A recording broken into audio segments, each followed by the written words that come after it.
The following is a production of the Ottumwa Radio Group Sports Network. Ottumwa Baseball is coming your way on 1240 AM and 102.7 FM KBIZ. Ottumwa Bulldogs sports broadcasts are brought to you by these sponsors: Black Hawk Auto Body, by Champion Bowl in Ottumwa, by Citizens Mutual, by Cole Palace Cafe and Books, by Community First Credit Union, by Lee's Photography, by Lisco, by Mercy One Ottumwa Family and Internal Medicine Clinic, by Meridian Credit Union, by Mike's Pizza and Steakhouse, by the Ottumwa Job Corps Center, by Petrito Orthodontics, by Reflection Studio, by Schroeder Graphics, by Shelter Insurance, and by Slayton Polaris.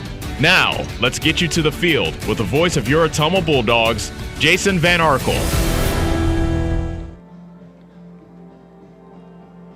Ottumwa High Baseball is on the air. Good afternoon, everybody. Jason Van Arkel with you from Legion Memorial Field in the City of Bridges. Annie Argo is our on-site video producer. Brandon Drew, the radio producer, back at the KBIZ studios. Third doubleheader day in a row for the Bulldog baseball team. They're back at home to take on the undefeated Indians of Indianola High School. OHS comes into today's doubleheader off an encouraging split on the road at number 4 Waukee last night.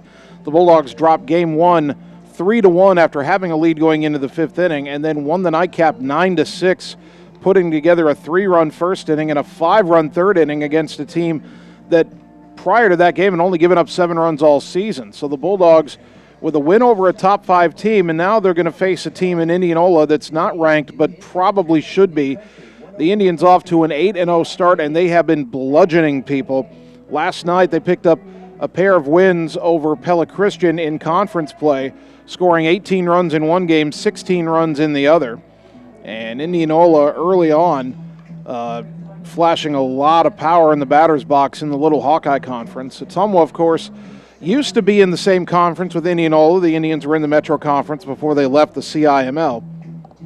And now they meet as non-conference foes. Both of them still in Class 4A, and both of them looking to pad their resume a little bit as the poll voters for Class 4A consider who should actually be in the top 10 in this early portion of the season. OHS last night got great pitching. Ryan Slack in Game 1 in particular, even though he lost it. The pitching wasn't as good in Game 2, but they did enough to hold off a powerful Waukee team.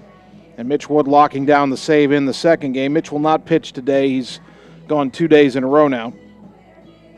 But Ottumwa got big offense out of Jesus Jaime, who went 6 for 7 in the doubleheader. And that included a 4 for 4 in Game 2, and he raised his average all the way up to 412. Check that, 462. I shorted him 50 points there. 462 batting average on the season for Jesus Jaime, and he hopes to stay hot in this game this afternoon. But when you talk about batting averages, look at this Indians offense. Here's the batting averages of the top 6 hitters in their order, and we're talking about not only in terms of average, but these players have the most at-bats on the Indians roster. A 500 batting average, 640, 609, 409, 455, and 412. The top 6 hitters in the Indianola order through 8 games are all hitting at least 409, and 3 of them are 500 or better, meaning they've had a hit at least half the time or more than half the time they've come to the plate. So this Indians offense has been powerful. Now, I will say that Ottumwa's pitching staff probably a few ticks better than the other pitchers Indianola has seen. However, you do have to factor in how Ottumwa's already played 4 games this week, and the Bulldogs have used probably their top 4 starters. You had Colton McKinnon against Des Moines East in the first game on Tuesday, then Tanner Shark in the second game. Yesterday, Ryan Slack, a great effort in a low-scoring loss in Game 1 against Waukee, then Max Thomason in Game 2. Ottumwa will turn to Adam Deniston for his second start of the season in Game 1 here today against Indianola, and he will try to slow down an offense that has been on fire all season long. The Indians are in the field doing their infield warm-up routine as we speak. We're going to take a 2-minute timeout, come back, and get you the Game 1 starting lineup. So keep it right here on the Ottumwa Radio Sports Network. All across America, hardworking farm and ranch families grow the food that feeds us. and form the backbone of countless communities. As a proud American company, we're here to say thanks with Polaris Ag Advantage, an exclusive program to support America's farmers and ranchers in recognition for all you do. Stop into Slayton Polaris, located 8 miles south and west of Pulaski. It's time to choose the credit union with a new perspective. At Meridian Credit Union, we don't just see member profiles. We see people. People with goals. People who want to save more. People that we can help. That's why we offer financial services convenient to you. Great loan rates, online banking with bill pay, mobile banking, and credit cards. Join the many satisfied Meridian members today. See how our perspective can help you. Meridian Credit Union, where it feels like home.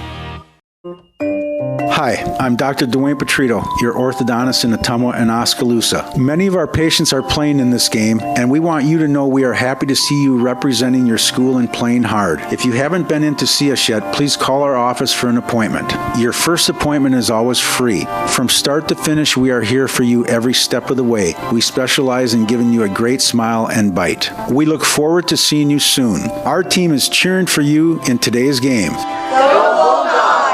Seasons change.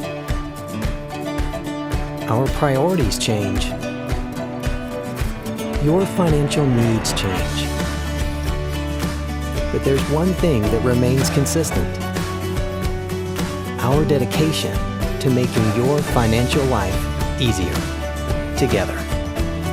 So let's get to know each other, because together is better. You're watching the Ottumwa Bulldogs on the Ottumwa Radio Sports Network.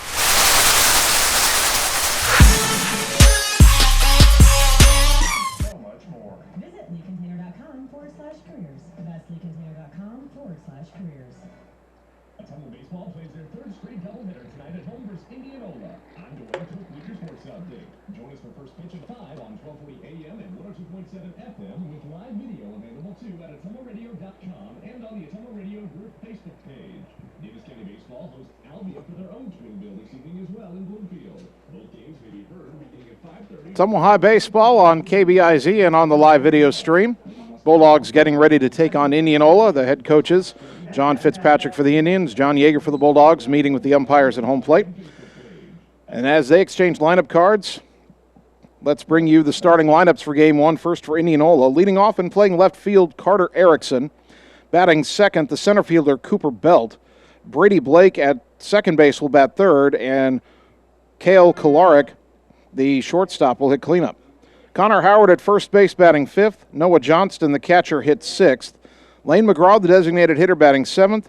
Jack Strong at third base hits eighth. And batting ninth is the right fielder, John McGinnis. On the mound for Indianola in Game 1 is junior Casey Stecker, making his second start, his third appearance. He is 1-0 with a 1.31 ERA. Those are the Indians. These are your Ottumwa Bulldogs. Leading off and playing center field, Colton McKinnon. Batting second, the shortstop, Mitch Wood. Jesus Jaime will play third base and bat third. And Adam Greiner, the designated hitter, in the cleanup spot. Julian Moore, the catcher, bats fifth. Thomas Mitchell at first base, hitting sixth. Blaze Rominger, the right fielder, bats seventh. Carter Thompson, the second baseman, hitting eighth. And batting ninth is left fielder Tanner Shark. On the mound for OHS, right-hander and senior Adam Deniston making his second start. He is 1-0 with a 1.40 earned run average. Indianola wearing yellow jerseys, almost goldish jerseys, I should say, with gunmetal gray sleeves. You've got purple lettering across the front, purple numbers front and back, gray pants with purple trim, and purple caps with yellow brims for Indianola. Ottumwa wearing the home whites, red lettering Bulldogs across the front with the horizontal stripe above and below. The horizontal stripes also on the sleeves. Red numbers front and back. White pants with the red trim, red caps with the white front panel, the Ottumwa O, and red brims for OHS. Another beautiful afternoon for baseball here in Ottumwa, a little bit warmer than when we were here 2 days ago taking on Des Moines East. But not too hot yet. We haven't really hit the heart of summer. Technically, we haven't hit the first day of summer. And batting ninth and playing right field, number 7, John McGinnis. But conditions on the pleasant side of summer-like as we get ready for today's first pitch. Leading off. Here at Legion Memorial Field, as many of you well know, the fences are quite deep, 335 feet down each line, 370 feet to the power alleys, 385 feet to straightaway center. A red fence about 10 feet high all the way around, except for in dead center where the batter's eye is blue and printed in white on the blue batter's eye. Legion Memorial Field, home of O.B. Nelson, post number 3. The American flag on the flagpole directly behind the center field fence. Looks like it's blowing out and maybe a little bit out towards right center.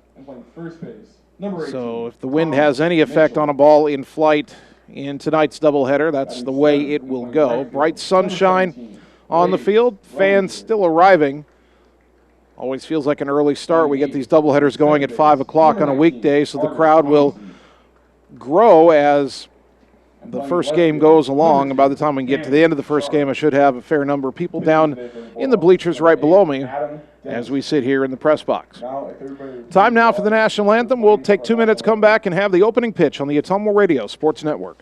Schroeder Graphics and Signs, LLC, across the road from RJ Performance, is your go-to headquarters for all things custom designed, including vehicle wraps, printing, signs, billboards, and state-of-the-art commercial lighted signs. They also do window designs, semis, and VIN DOTs, wall designs, any size of coolers, customized bag boards, custom trailers, tumblers, race cars, go-karts, off-road vehicles, and more. Realtors, contact them for your custom yard signs, too. Visit sgsignsllc.com and like them on Facebook. Schroeder Graphics, be a brand above.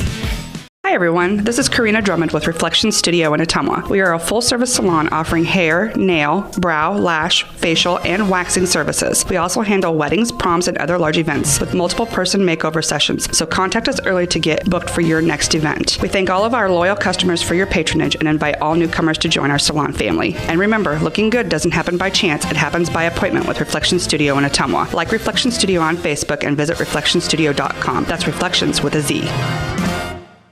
Hello, this is Lisa Bittner, Clinic Manager with Mercy One Ottumwa Family and Internal Medicine. We specialize in pediatrics to geriatrics, internal medicine, and family practice. Basically, from babies to grandparents. We are here for you. We want to be your primary care provider. Call us at 641-683-0800 to schedule an appointment. Mercy One Ottumwa Family and Internal Medicine Clinic, 522 North Hancock Street in Ottumwa. Your best life, our one purpose. Visit mercyone.org. We all have a picture of the life we want to live, a desire to connect the work we do with a purpose. There is a way to get there, but the price of admission is money and the drive to succeed. Success takes skill. Skill takes training. Training takes work. If you're ready to live, learn, train, and connect, Job Corps is ready for you. Careers begin here. You're watching the Ottumwa Bulldogs on the Ottumwa Radio Sports Network. I did not come to play, I came to dominate.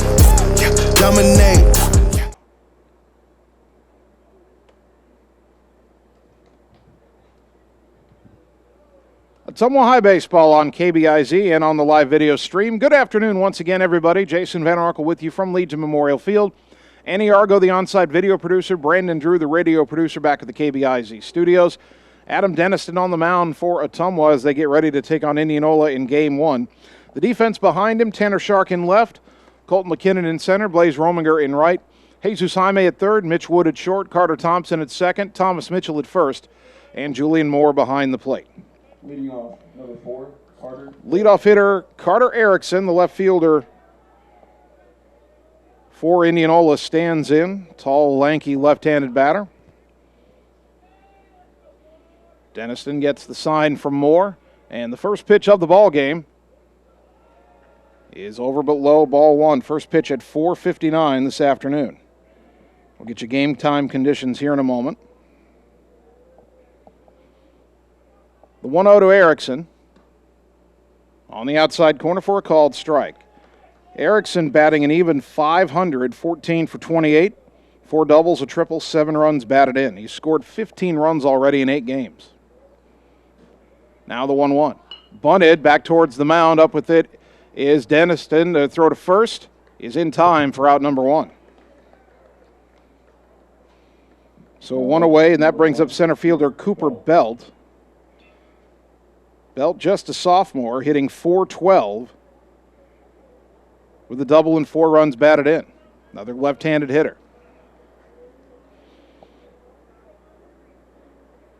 Indianola scored 34 runs in 2 games last night against Pella Christian. Fastball is in at the letters to Belt for a strike 0-1.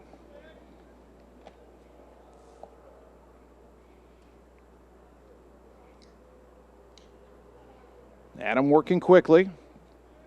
Although the windup is deliberate, here's the 0-1. A little bit low, I suppose, and already we've got aces wild on the scoreboard. Number 1 at bat, 1 ball, 1 strike, 1 out. Neil Hartz, where are you? Here's the 1-1. Hit in the air left side. That will drop in front of Tanner Shark for a 1-out single. That'll bring up the second baseman, Brady Blake. Sophomore hitting .640 with a home run and 15 driven in.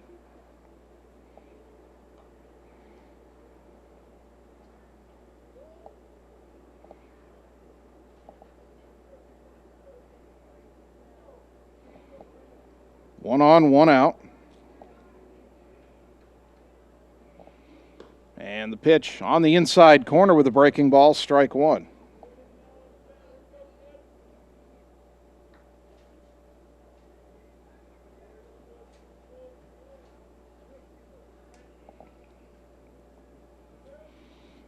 Now that name, Brady Blake, and I don't know, as this pitch is hit in the air, right side, shallow, over towards the line. Rominger underneath it, and in foul territory makes the catch for out number 2. Well, we'll come back to the Brady Blake thought next time up for him. That brings up Cale Kolarek, the shortstop and cleanup hitter for Indianola.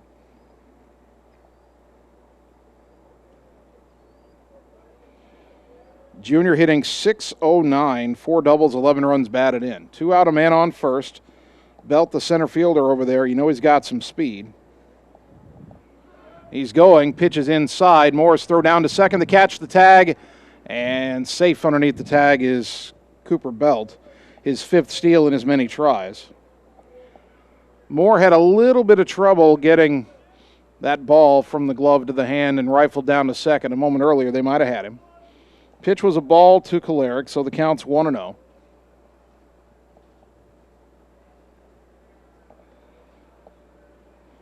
Denniston brings it home. Breaking ball, caught the inside corner, 1-1. That's a pitch a lot of Ottumwa's right-handed pitchers like to use, that breaking ball that starts out at the wrists of a right-handed batter and breaks back over the inside corner. The 1-1, chopper left side, past a diving Wood into left field, a base hit. They're going to send the runner. Here's Shark's throw to the plate. It is cut off, and I don't know if Denniston should have cut it off. They might have had a play on Belt, but he slides in safely, and Indianola leads 1-0.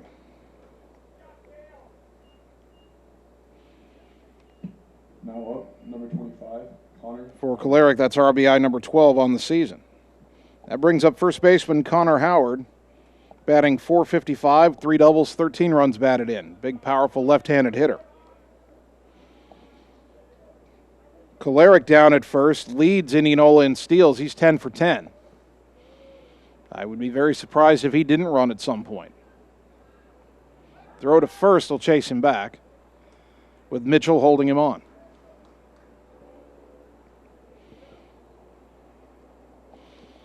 A 1-out bloop single, a 2-out stolen base, and then a ground ball single through the left side, allowing Indianola to strike first. Pitch in the dirt, got away from Moore about halfway to the backstop and down to second. On a wild pitch goes Kolarek, so he doesn't have to steal second. Ottumwa gifts it to him. It's 1-0 to Howard. Howard, the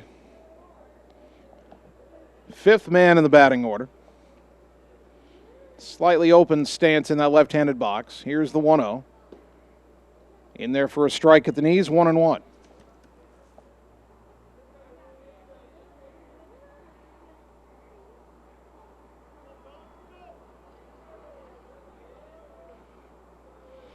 Deniston, a look back at second. Now comes set, still looking at the runner. Mitch Wood trying to keep him close out there. The 1-1. Breaking ball low. 2 balls and a strike.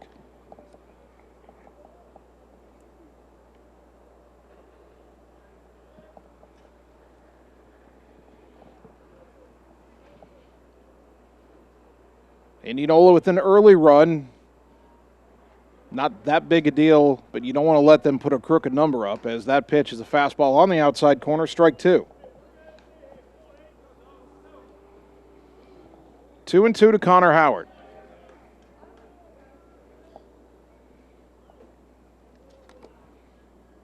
Senior first baseman for the Indians.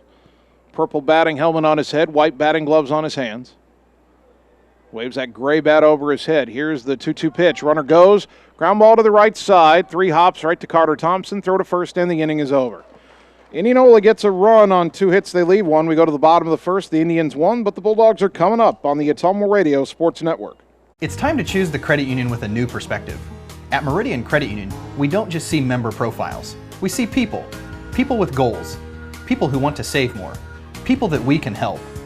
That's why we offer financial services convenient to you. Great loan rates, online banking with bill pay, mobile banking, and credit cards. Join the many satisfied Meridian members today. See how our perspective can help you. Meridian Credit Union, where it feels like home. You're watching the Ottumwa Bulldogs on the Ottumwa Radio Sports Network. Gotta go all the way.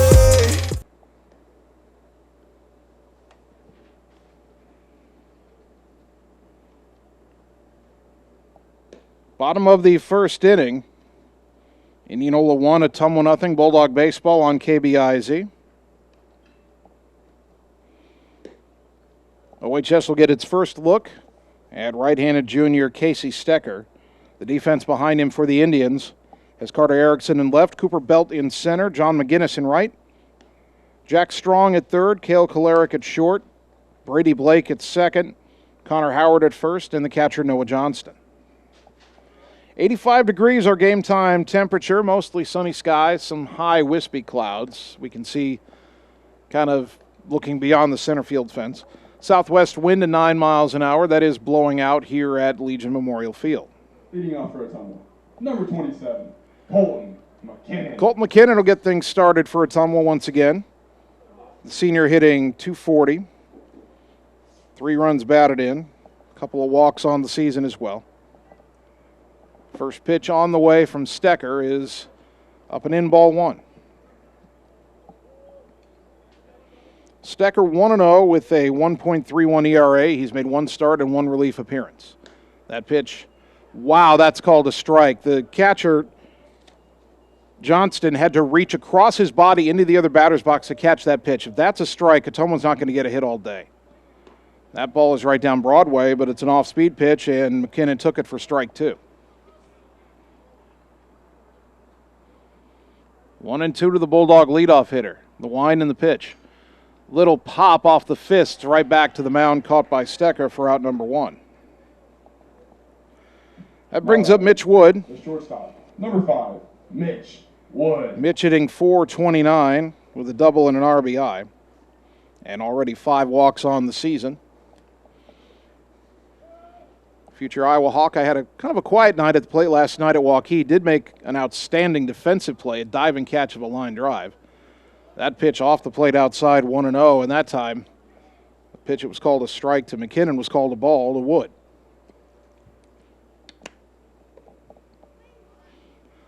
The 1-0 to Mitch, and a roller to short. Surrounding it is Kolaric. Picks it up, kind of bobbled getting it out of the glove, but a throw on the run still gets Wood by a step for out number 2.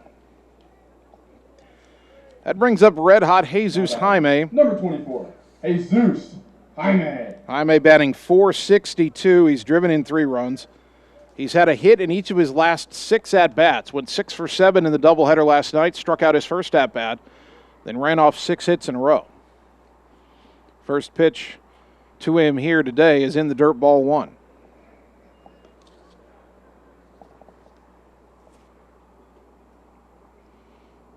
The wind by Stecker and the 1-0 to Zeus. Ground ball sharply through the hole, left side, base hit. That is a hit in 7 straight at-bats for Jaime. And he's on with 2 out for Adam Griner. Now number 10, Adam Griner. Griner hitting .259. He's driven in 4 runs. That's tied for the team lead. Zeus getting a short lead at first, held on by Connor Howard. First pitch to Adam, up and in, ball 1. 2 out, a runner at first for Ottumwa, bottom of the first inning. Indianola leading 1-0. Now the 1-0. Called a strike on the outside corner, 1-1.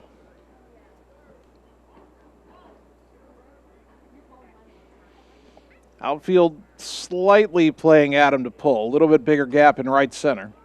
The 1-1. Driven down the line in left, but he got out in front of it and hooked it foul. One hops onto the warning track, but about 15, 20 feet foul into the left field corner, 1-2. Boy, straighten that out a little bit, keep it fair down the line. That could have driven in a run. 1-2 to Griner. Jaime at first, 2 down. Stecker from the stretch for the Indians. The pitch. Hit in the air, right side, foul and twisting out of play. And we stay at 1-2.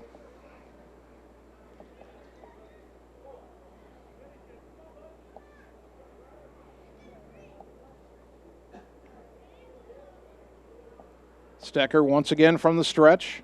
The 1-2 to Adam, and a swing and a miss, strike 3 and an off-speed pitch to retire the side. No runs, 1 hit, 1 left. After an inning, Indianola 1, Ottumwa 0 on the Ottumwa Radio Sports Network.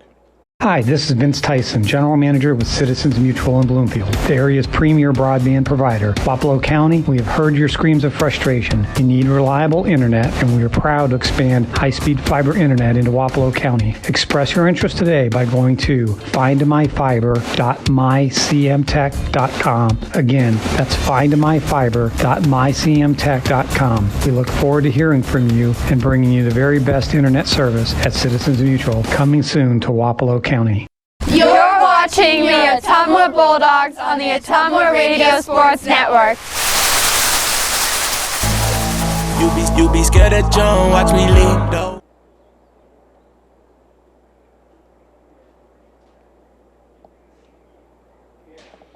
Top of the second inning.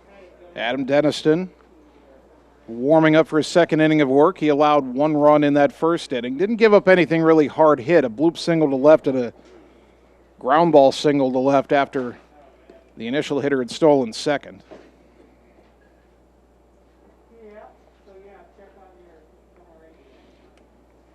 The scouting report, or the brief scouting report on Indianola, talking to Coach Yeager last night after the Waukee games, is that the Indians are a scrappy team.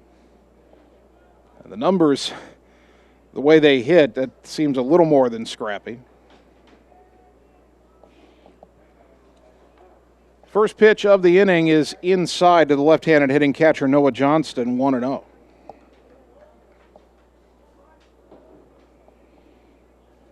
Johnston hitting .409, 2 home runs, 14 driven in. He leads the Indians in the home run category. Now the 1-0. Over but low, 2-0.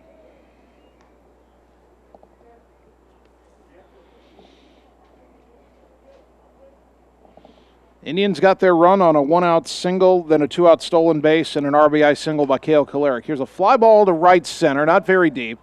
McKinnon and Rominger converge. McKinnon makes the call, and the center fielder hauls it in for out number 1. That'll bring up the designated hitter, Lane Mcgraw. Number 8, Lane Mcgraw. Now we're outside that top 6 of fearsome batting averages for the Indians, but Lane Mcgraw, Jr., he's only had 6 at-bats on the season, but he's 4 for 6 with 4 RBIs, so he's hitting .667, albeit in a very limited sample. Right-handed batter, first pitch outside, ball 1.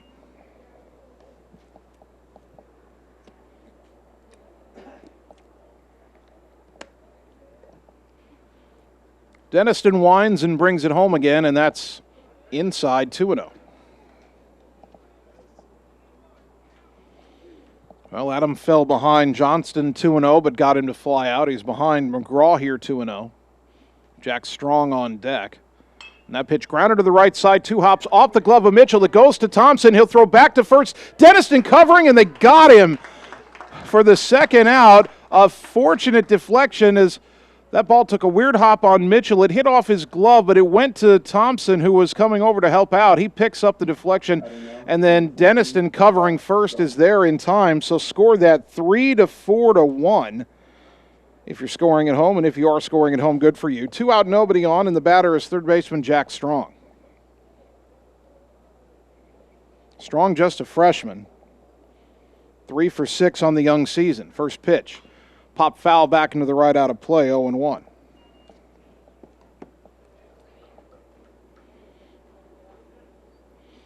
Well, when that ball deflected off of Mitchell's glove, everybody thought, well, there's an error. But then Carter Thompson, who's having himself a good week, Johnny on the spot there and made the play. Breaking ball sailed over the head of a ducking Strong, 1-1. That pitch slipped out of the hand of Denniston.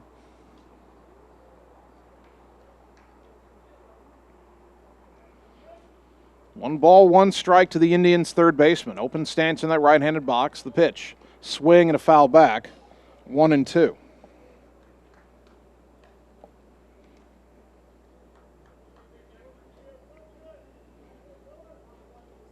One ball, 2 strikes.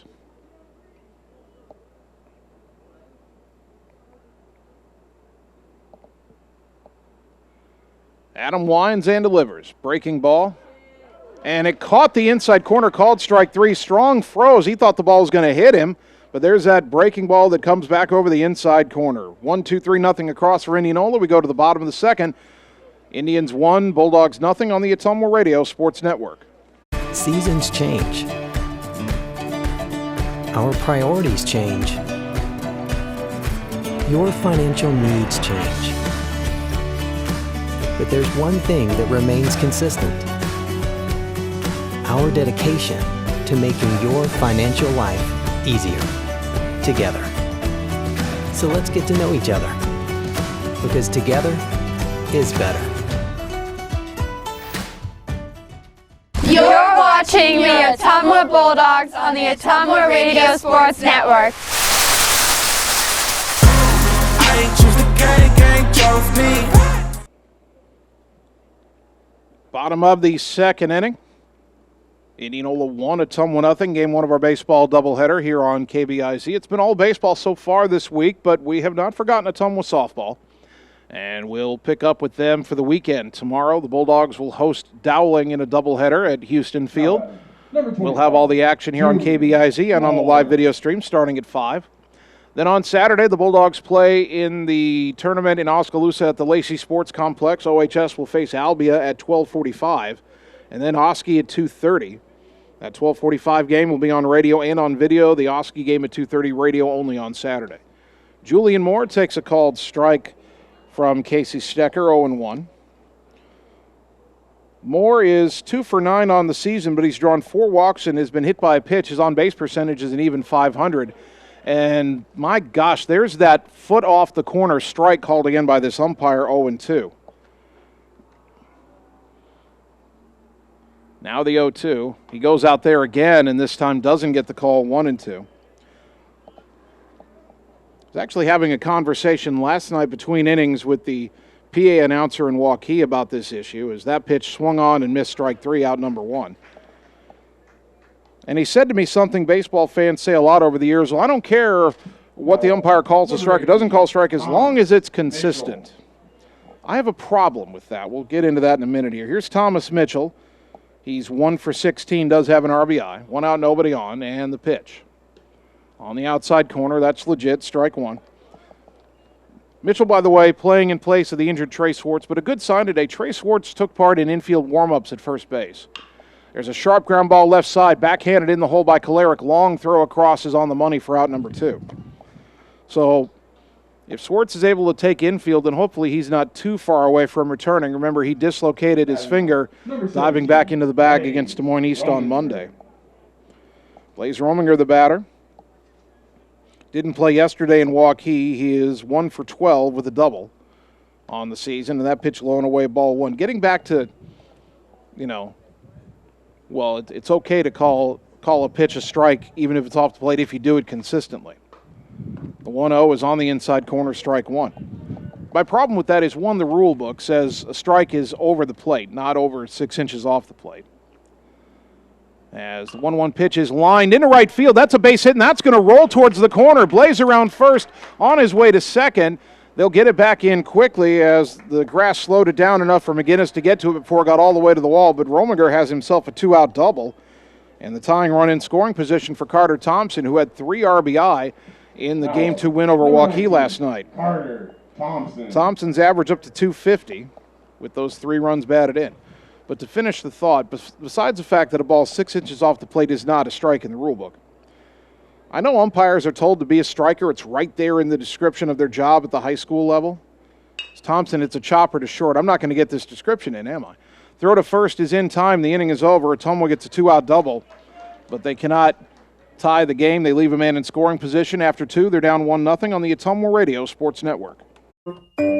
Hi, I'm Dr. Dwayne Petrito, your orthodontist in Ottumwa and Oskaloosa. Many of our patients are playing in this game, and we want you to know we are happy to see you representing your school and playing hard. If you haven't been in to see us yet, please call our office for an appointment. Your first appointment is always free. From start to finish, we are here for you every step of the way. We specialize in giving you a great smile and bite. We look forward to seeing you soon. Our team is cheering for you in today's game.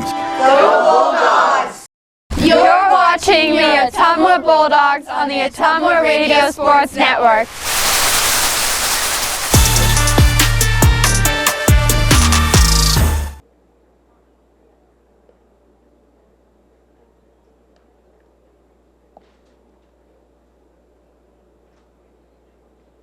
Top of the third inning, Bulldog Baseball brought to you by Dr. Dwayne Petrito at Petrito Orthodontics in Ottumwa and Oskaloosa, where they want to give you a smile that lasts a lifetime. Call today for an appointment. By Community First Credit Union with 17 locations to serve you. And by Reflection Studio next to New Care Pharmacy in downtown Ottumwa. Looking good doesn't happen by chance, it happens by appointment with Reflection Studio in Ottumwa. First pitch of the third inning is hit high in the air but well foul off to the left. Deep but out of play for strike one off the bat of the right fielder, John McGinnis, who literally is the only Indianola batter not hitting at least 400 in the early going. McGinnis batting 133, the 0-1. That's lifted in the air to left. Shark froze. Now he comes in, makes the catch out number 1. 1 down, back to the top of the order. Carter Erickson tried to bunt his way on to start the game and was thrown out by the pitcher, Adam Deniston. Okay, I'm going to finish my thoughts on a wide strike zone here, I promise. First, the first pitch from Deniston to Erickson is a strike at the knees, 0-1. So I've already established I don't like it when pitches are called a strike 6 inches, even though they say, well, be consistent. My other problem with that, and it's really an issue that stems from the level of play we're at, the high school level. Here's the 0-1. There's a one-hop liner. Mitch Wood manages to snag it, fires to first in time to just get the speedy Erickson for out number 2. That'll bring up Cooper Beld, who singled, stole a base, and scored the lone run of the game back in the first. When a pitch is so far off the plate that the home plate umpire, or the catcher I should say, has to reach into the other batter's box to catch that pitch, there is no way on God's green earth that 99% of high school batters can even get a bat on that ball. So to call that pitch a strike and then to do it consistently is really penalizing the hitter. That breaking ball dips low and away to Belt, ball 1. And I just don't think that umpires should call strikes on pitches that are so far out of the zone, they're unhittable. I mean, if you're going to do that, then just throw every pitch there and you'll have a double no-hitter with everybody striking out. That pitch outside to Belt, and it's 2-0, and some of the Bulldog fans a little not pleased with that call because of how some of the wide strikes have been called against their hitters. That's the other thing it does when you start calling those pitches and you don't on certain pitches. Fans start saying, well, what's a strike and what isn't? The hitters are probably thinking it too. That pitch from Denniston was high. It's 3-0 to Belt. And that pitch down low, ball 4. 4-pitch walk. It comes with 2 out in the third inning. The first free pass Denniston is issued. That'll bring up Brady Blake, who fouled out down the line in right to Rominger his first time up.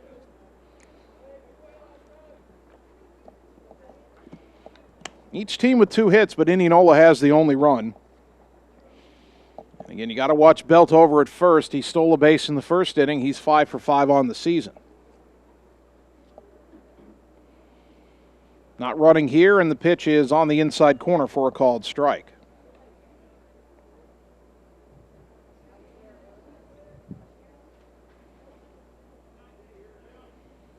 Oh, 0-1 the count.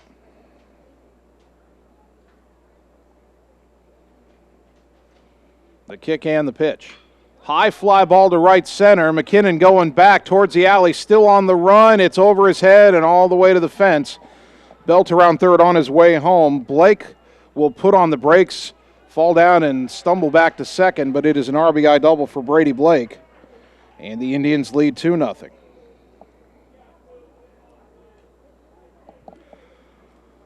And the wind may have helped that ball. We said the wind was blowing out and kind of blowing a bit towards right center. That's exactly where that ball was hit, a high fly ball. Off the bat, I thought it was a ball that McKinnon could run down. I've seen him chase a lot of fly balls down over the years, but that one just kept carrying on him.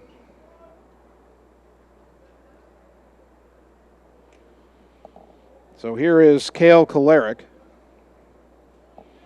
who had an RBI single in the first inning. First pitch here, low and away, ball 1. Coach Yeager telling me last night he'll need both of his starters to go deep into today's games with the amount of pitching he's used the last 2 days. Here's the 1-0 from Adam. Big swing and a miss on an inside heater, 1-1.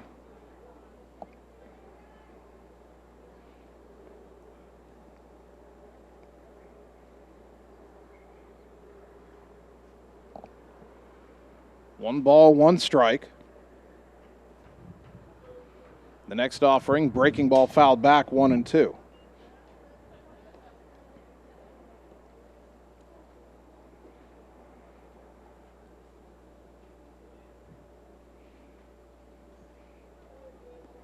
Denniston trying to minimize the damage here. A run home for the Indians in the top of the third. They lead 2-0. From the stretch, the pitch to Kolarek. Runner goes, and it hit.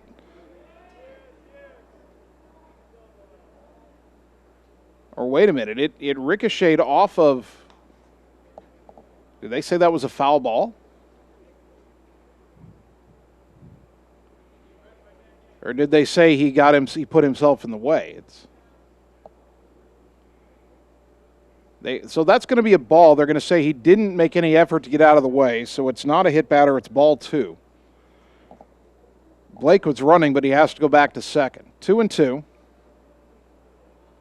And the pitch. Swing and a miss, strike 3. Tied him up inside with a fastball. The inning is over, but the Indians get a run on a hit. They leave 1.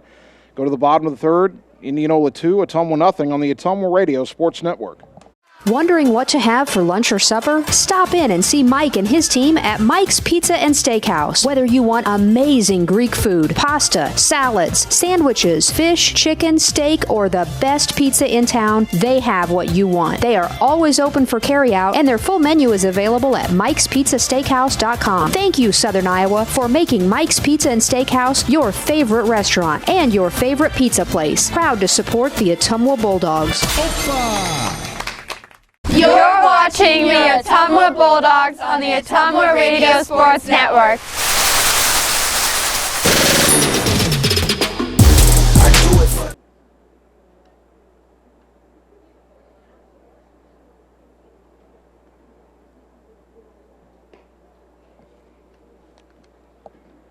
Bottom of the third inning, Ottumwa trailing Indianola 2-0. Game 1 of our doubleheader here on KBIZ and on the live video stream.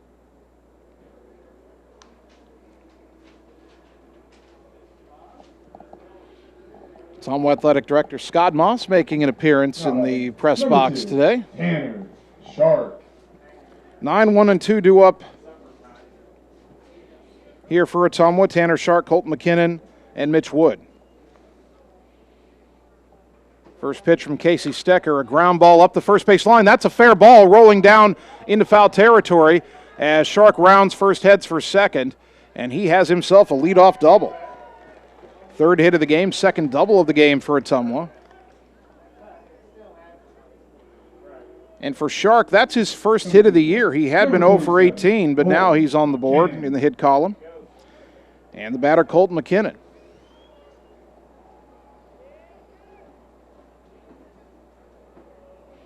McKinnon popped out back to the mound his first time up.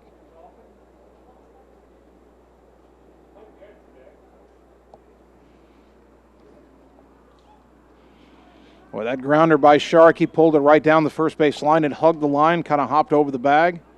Died in that thick grass about halfway down the line in foul territory. And a chopper to the right side, that'll get to the runner to third, fielded by Blake, throw to first, 1 out. Not a sacrifice, but had the same effect. And now you've got your best 2 hitters up with the runner at third, so a good chance to get on the board here. Mitch Wood grounded to short his first time up. The Indians will play back on the infield, so a ground ball to anywhere other than the pitcher probably gets Shark home. Of course, Mitch would like to do more than that. And he hits a liner into left. That'll get down for a base hit, and Ottumwa's on the board. RBI single Mitch Wood. It's 2-1. Bulldogs cash in the Shark double. Now batting. Number 24. For Mitch, his second RBI of the year, and now here's Jesus Jaime, singled his first time up, and he has had a hit in his last 7 at-bats.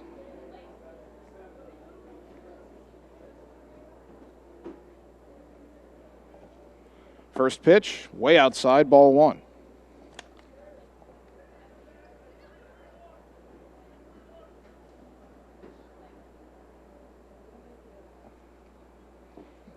Wood gets his lead at first. He'll run if he gets a chance. 4 for 4 in stolen base tries. Kind of edges out to a bigger lead. And Stecker will step off and bluff a throw.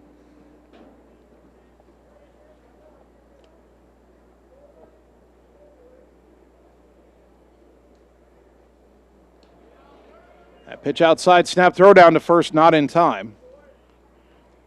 As Wood gets back in safely, count is 2-0 to Zeus.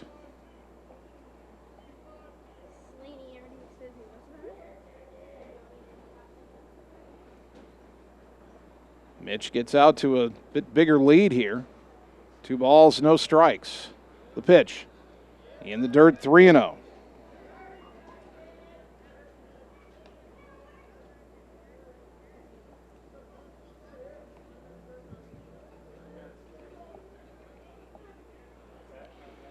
Ottumwa down 2-1. They've put a run on the board here in the bottom of the third, looking for more. 1 on, 1 out. 3-0 count to Zeus.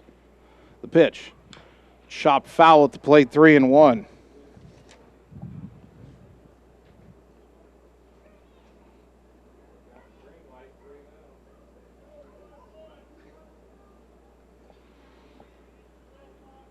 Jaime had the green light, 3-0. I'm sure he's got it again, 3-1.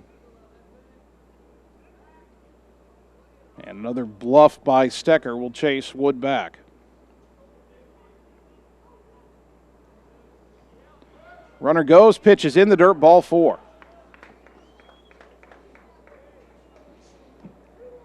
Now up. Number 10. That brings up Adam Greiner, who struck out his first time up. First and second, 1 out. There's a tying run in scoring position.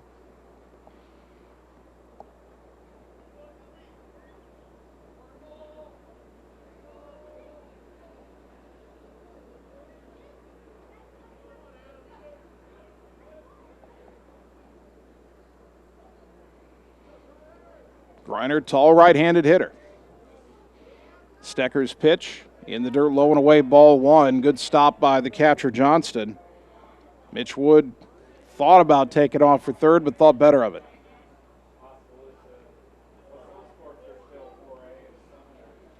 Greiner digs back in, ahead in the count, 1-0. Good speed at second with Wood. That pitch on the outside corner, strike one.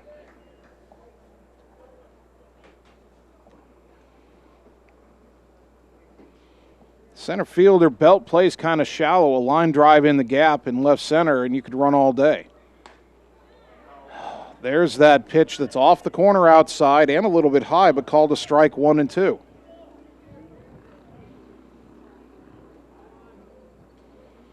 It changes the whole complexion of the count. The 1-2. Grounded just foul up the first baseline. That pitch was probably not a strike, but after that call for strike two, Adam felt like he had to swing at it.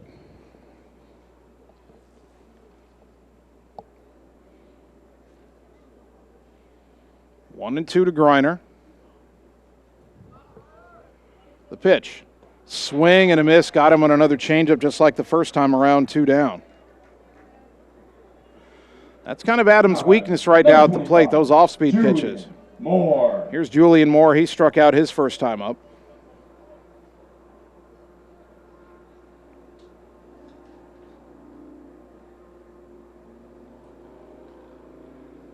Stecker from the stretch, the pitch. On the outside corner, strike one.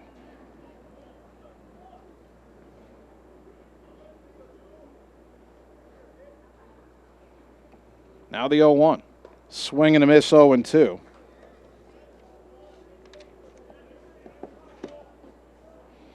I don't know if Indianola meant to pitch around Jesus Jaime, but wouldn't surprise me if they did. He didn't have much to hit when he walked on 5 pitches. Now Moore down on the count, 0-2. That pitch way outside gets away from Johnston, rolling towards the backstop. Wood will come around third and put on the brakes. Jaime down to second on the wild pitch. It's 1-2. Moore still has to protect the plate, but a base hit now could put Ottumwa in front, trailing 2-1, but 2 men in scoring position.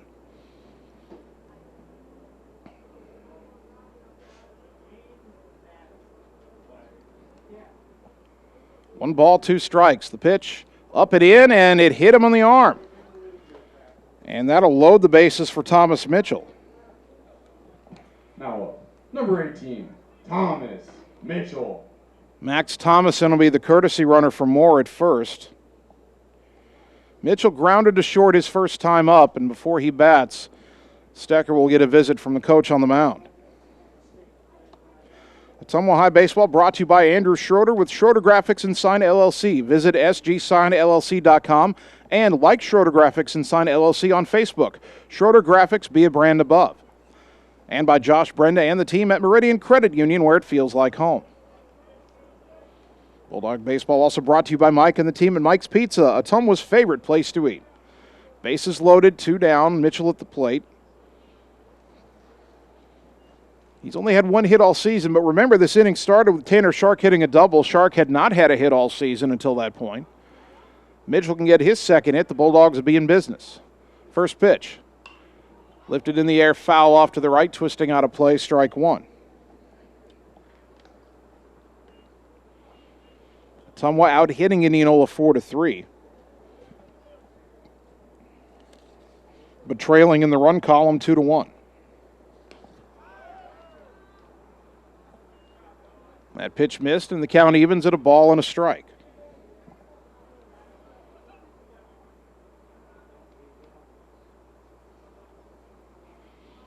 Stecker working quickly. The 1-1.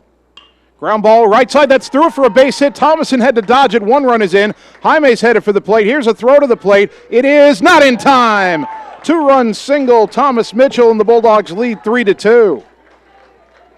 How about that? In the same inning, a kid who didn't have a hit yet gets his first, and a kid who only had 1 hit gets his second. And because of that, Ottumwa's got a lead. Thomason stopped at second. He had to dodge that ground ball. If that hits him, he's out and the inning's over. And now the batter, Blaze Rominger, who doubled his first time up. For Mitchell, he's got RBIs 2 and 3 now. And the first pitch to Blaze. Over his head.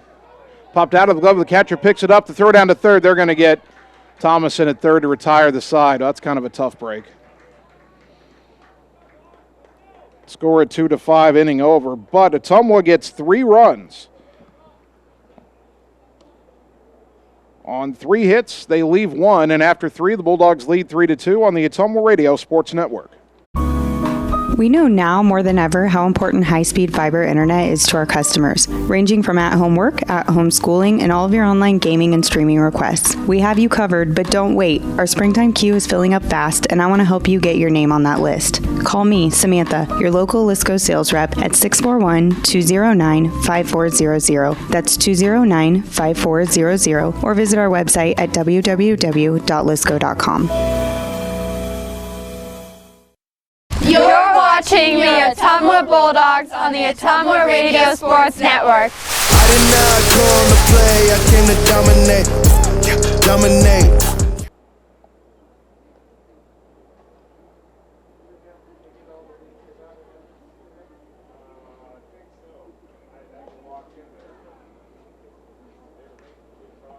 To the top of the 4th we go. Ottumwa leads for the first time today on top of Indianola 3-2 after that 3-run third inning.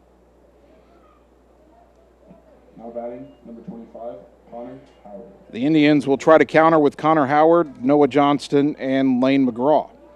Howard grounded to second his first time up.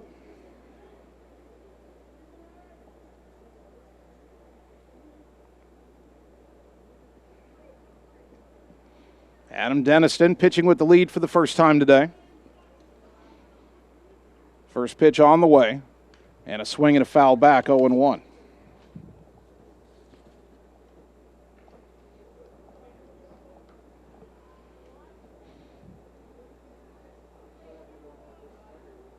Bulldogs now 3 runs on 5 hits. Indianola 2 runs on 3 hits. That pitch on the outside corner, strike 2 to the left-handed batting first baseman.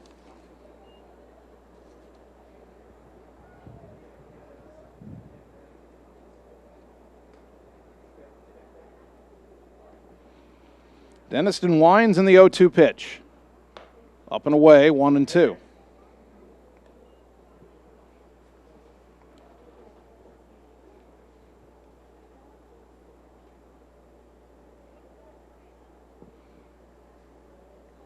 One ball, 2 strikes.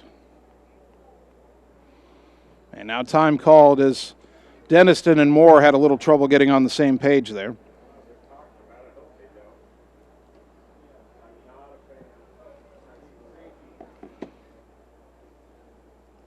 Adam now has the sign he wants. The 1-2 pitch. Low and away, 2-2. Deniston had 45 pitches in the 4th inning, so he's pretty solid in that regard. The 2-2 pitch. Breaking ball called, strike 3. Howard knew it, 1 down. Backdoor curveball on the outside corner. Number 5, Noah Johnston. Noah Johnston, the batter, a fly ball to center his first time up. Left-handed batting catcher. Wears the high stirrups. They're purple with gold and white striping on them. Love that old school baseball look.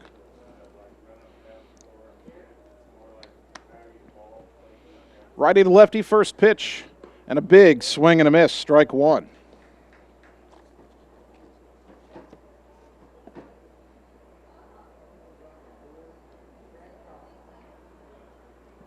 Ottumwa leading 3-2 here in the top of the 4th. The 0-1. Low and away, 1 ball, 1 strike.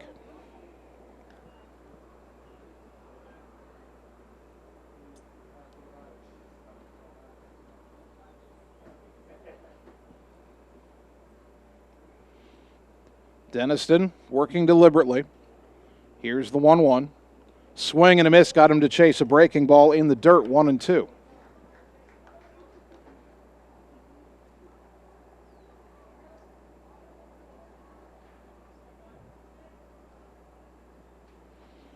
The wind and the 1-2 pitch. Grounded right side foul up the line. We'll do it again at 1-2. Bulldogs 6-2, Indianola 8-0. Second straight day Ottumwa's played a doubleheader against another team with a good record. Split a pair at number 4 Waukee last night.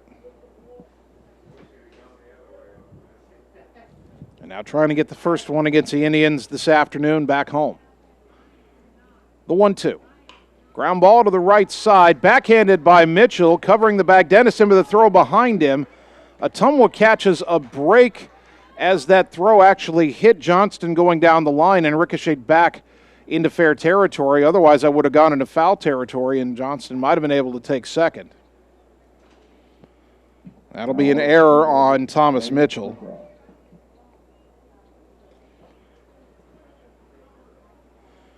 So Johnston reaches. We'll get a courtesy runner for the catcher. Noah Elcock will run it first. And the batter, Lane Mcgraw, who grounded into an odd play at first. Back in the second inning, he hit a ground ball to first. It deflected off the glove of Mitchell, but went straight to Carter Thompson, and then Thompson threw to first base where Dennison was covering for a 3-4-1 putout.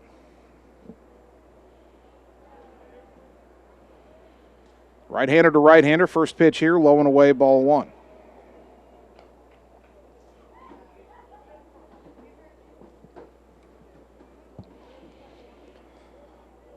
Dennison now trying to pitch around the first error of the game.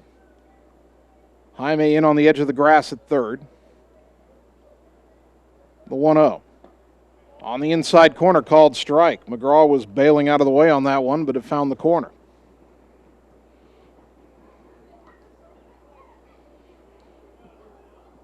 One and one to the Indians' designated hitter.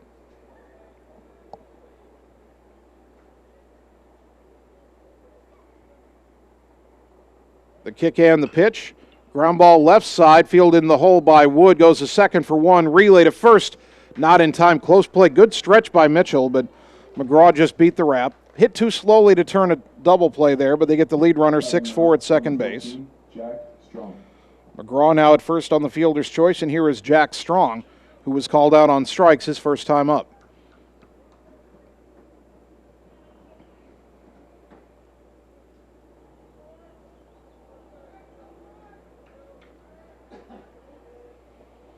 Runner at first, 2 down. Ottumwa leading 3-2. Indians batting top 4. That breaking ball in the dirt, ball 1.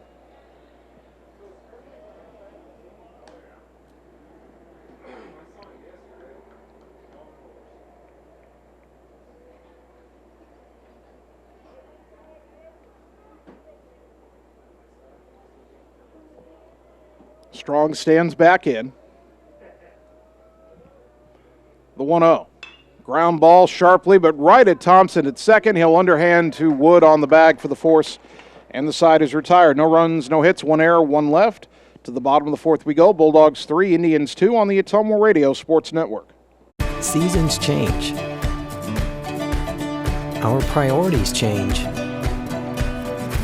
Your financial needs change. But there's one thing that remains consistent. Our dedication to making your financial life easier together. So let's get to know each other, because together is better. You're watching the Ottumwa Bulldogs on the Ottumwa Radio Sports Network. Gotta go all the way.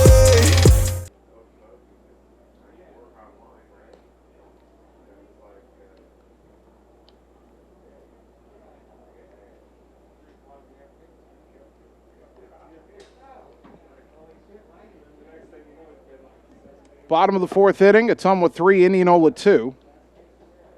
Game 1 of our baseball doubleheader here at Legion Memorial Field. Good to have you with us on the radio on KBIZ, on the live video stream at AttumwaRadio.com.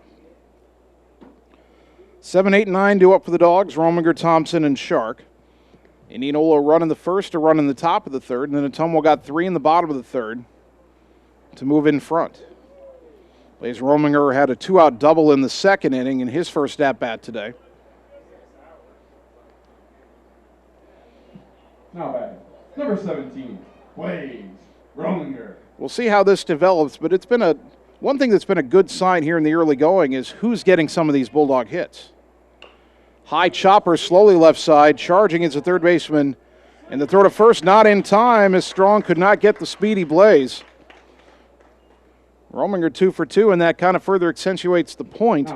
Ottumwa's gotten hits already in this game. out of some kids who had been struggling at the plate, whether it's Rominger, Shark, Mitchell.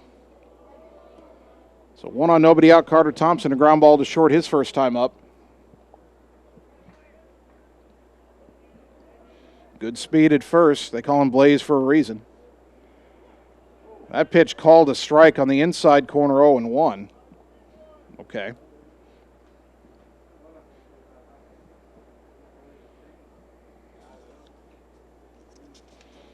Stecker comes set. And the pitch. Outside corner, strike 2. Rominger is 3 for 3 in stolen bases this year.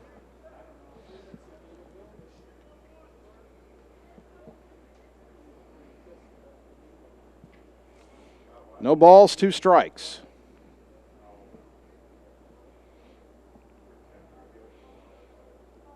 Runner goes. Pitch grounded back to the mound. Only play will be to first. Good thing the runner was in motion. Not a sacrifice, but it works the same way as Thompson grounds out 1-3. Blaze at second for Tanner Shark, who doubled and scored in the 3rd inning. Now up, number 2, Tanner Shark.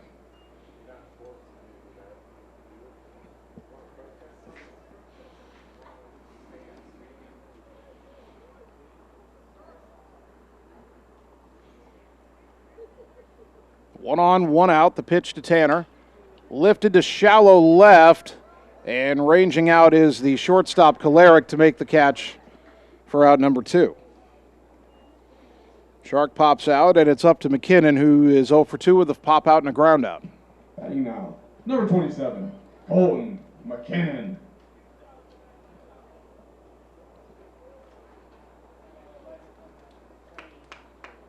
Very good speed at second in Blaze, so a base hit to the outfield should get the run home.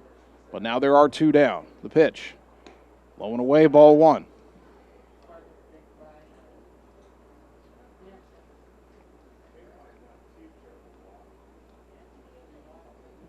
Stecker's been in the stretch a lot today. He'll wheel and throw to second, but Blaze saw it coming. He's back in standing up.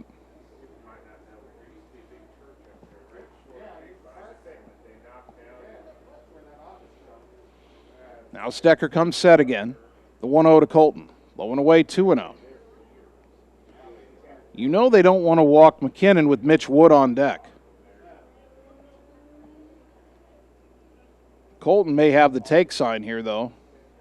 And a big hole in the right side if he could hit a ground ball over there. And he tries, but it's 2 weak hops to the second baseman, Blake, who throws to first, and the inning is over. No runs, 1 hit, 1 left. After 4, Bulldogs up 3-2 on the Ottumwa Radio Sports Network. Are you looking for someone to capture the special moments in life, such as senior photos, weddings, family portraits, baby pictures, or even your furry friends?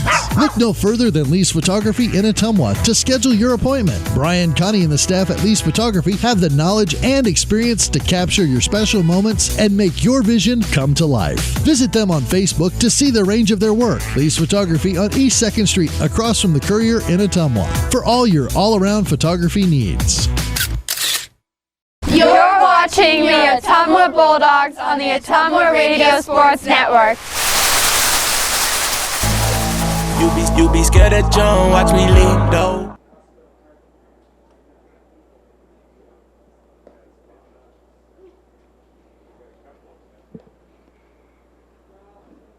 Top of the 5th inning. Ottumwa 3, Indianola 2. Another good ball game here on the Ottumwa Radio Sports Network. Adam Deniston, 56 pitches through 4 innings. He's allowed 2 runs on 3 hits. Only 1 really hard hit ball, the RBI double by Brady Blake in the 3rd inning. 9-1-2 for the Indians, McGinnis, Erickson, and Belt.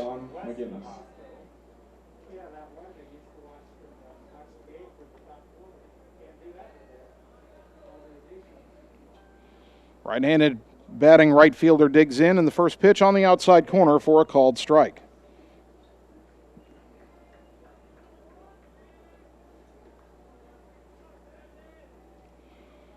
Oh, 0-1 the count. And the pitch. In the dirt, bounces away, 1-1.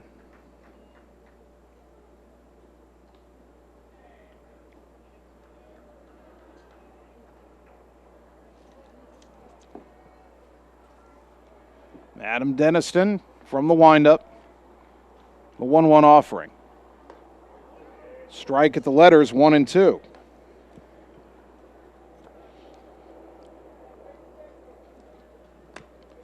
Another beautiful afternoon into the evening here in Ottumwa for baseball. Can't beat the weather this week. The 1-2 pitch. Breaking ball on the inside corner, says the umpire, strike 3, out number 1.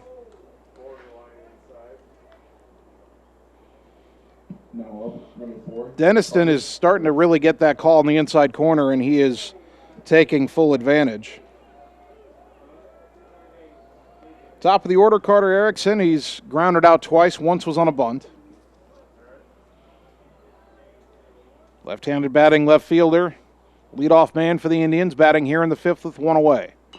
High chopper left side foul. Over towards the Indianola on deck circle, 0-1.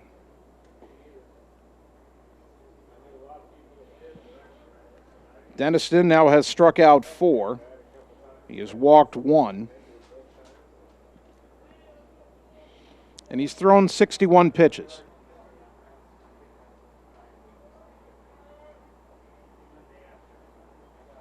Outfield straight away. The wind by Deniston, and the 0-1 to Erickson. Inside, backed him off the plate, 1-1.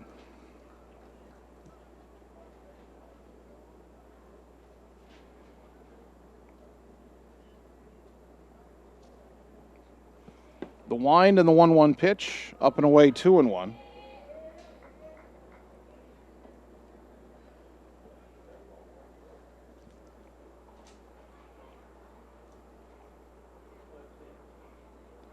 Next offering on the way.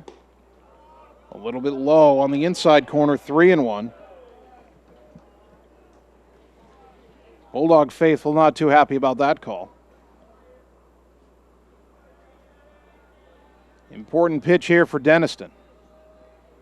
The 3-1. That is called a strike on the outside corner. That was probably a little generous there, 3-2. There is activity, by the way, in the Indianola bullpen, I should say. Got a left-hander throwing. As the 3-2 pitch here is in the dirt, ball 4. Second walk issued by Deniston. And that puts a speedy runner at first. Erickson, 9 for 9 on stolen bases this year. Brings up Cooper Belt. He has singled, he's walked, he's scored twice.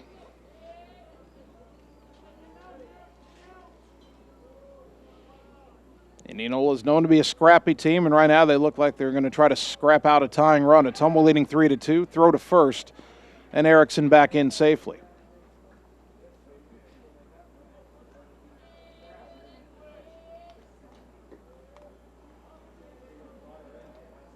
Erickson gets out to a big lead, throw to first, and the quick tag not in time. Mitchell thought maybe he had him there. Deniston almost caught Erickson in the middle of extending his lead. Not going in the pitch on the outside corner to Belt, strike 1.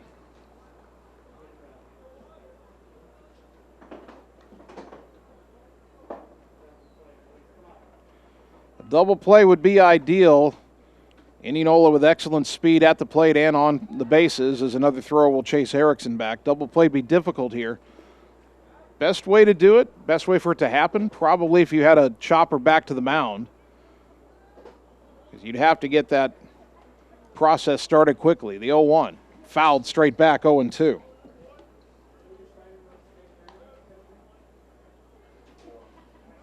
Ottumwa 3 runs, 6 hits, 1 error. Indianola 2 runs, 3 hits, no errors.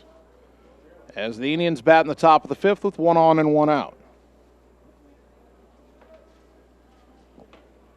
Adams 1-2. Pop foul back to the left, out of play.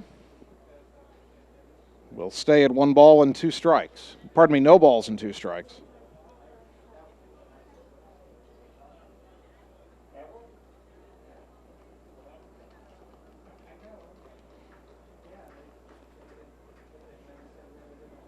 Adam still hasn't come set. He's checking the sign and the runner. Now comes set. And the pitch, runner goes, it's outside, the throw down to second, the catch and the tag, not in time. A one-hop throw a little bit to the third base side of second. Carter Thompson did well to corral that and get a tag down. If the throw had been on a line and to the other side of the bag, they might have had him. 10th steal for Erickson. Count is 1-2 to Belt.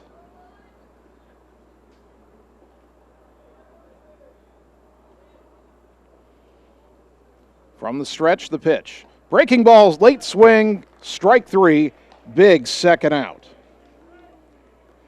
And that'll bring up Brady Blake, who's fouled out to right and hit an RBI double. So Blake, 1 for 2. Again, a foul out to right and an RBI double.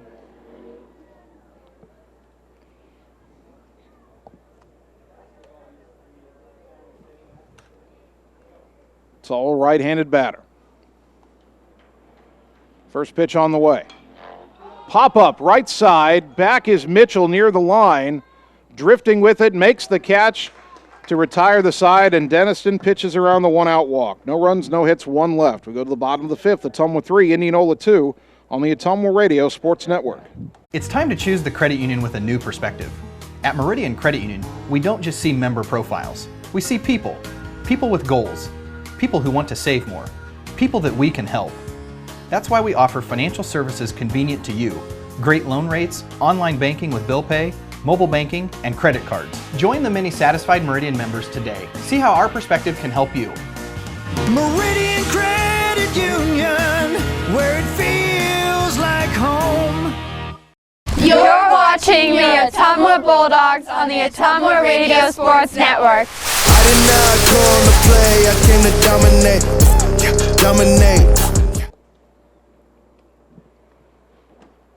Bottom of the 5th inning, Ottumwa 3, Indianola 2, and the Indians are going to the bullpen. They brought in a lefty, Mark Pepper, a senior.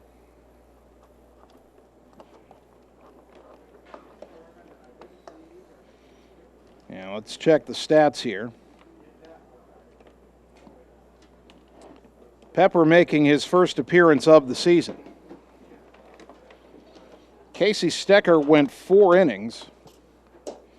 Now pitching, number 19. He allowed 3 runs on 6 hits.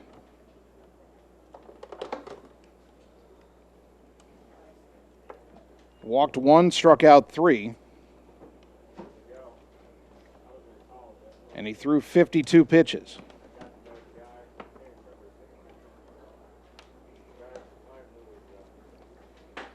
So Pepper will make his season debut on the mound, and how about this for the first 3 hitters he'll face? Mitch Wood, Jesus Jaime, then Adam Greiner.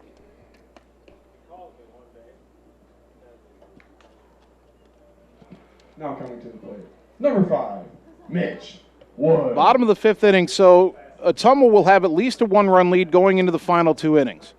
And it will be interesting for Indianola to see how they react, because they literally have not been anywhere near this situation all year. We'll explain more in a moment as Wood stands in 1 for 2 with an RBI single and a run scored. Part of that 3-run 3rd inning for OHS. Outfield shades into pull. The pitch in there for a strike. Pepper comes right over the top from the left-hand side, 0-1. Here's Indianola's scores so far this year. 8-1, 12-0, 10-0, 11-3, 9-2, 9-2, 18-2, 16-4. They've won every game by at least 7 runs. That pitch on the inside corner to Wood, 0-2. They've beaten some teams we're familiar with. They beat Des Moines North 12-0. They beat Fairfield 10-0. They swept East 11-3, 9-2.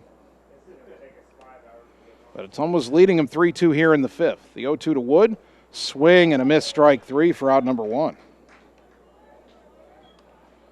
Not bad. So here's Jesus Jaime. Jesus Jaime. Zeus walked and scored his last time up. He still has 7 hits in his last 7 at-bats. A walk, of course, does not count as an at-bat. So Zeus still working on a 7-for-7 streak.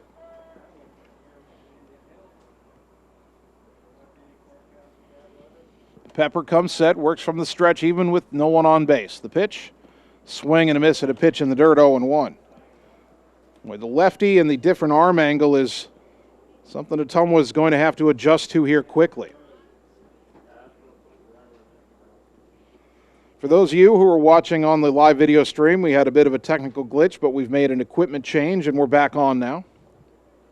Here's the 0-1. Chopper left side slowly hit, charged by the third baseman and right off his glove. Safe at first is Jaime. As Jack Strong could not make that play, that'll go in the book as an error. And it ends the 7-for-7 streak for Jaime, but he's still on first with one out, and here's Adam Greiner. Greiner struck out twice against the starter, Casey Stecker. There is more activity in that Indianola bullpen. A right-hander throwing, as Adam with a big swing and a miss 0-1.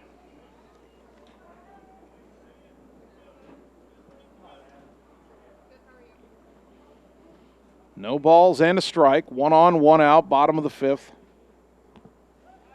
And a throw to first will chase Jaime back.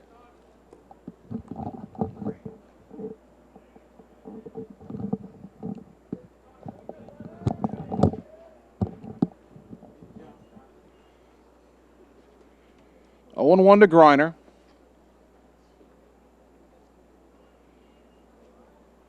The next pitch popped up behind second base into shallow center. Coming in is Belt, and he makes the catch for out number 2. So here is Julian Moore, who was struck out and has been hit by a pitch. Batting in, the catcher, Julian Moore. Moore came into the game batting .222, but with an on-base of .500. His batting average has gone down with an 0-for-1. But with the hit by pitch, his on-base percentage still at .500. Before the at-bat, the home plate umpire is telling there's an Indianola player whose job is to be guarding the bullpen, and he was standing down closer to the dugout talking to his teammates, I think, and the umpire said, no, you've got to be down by the bullpen to make sure they don't get hit. So he moves down. Now the pitch, and Julian fouls it straight back, 0-1.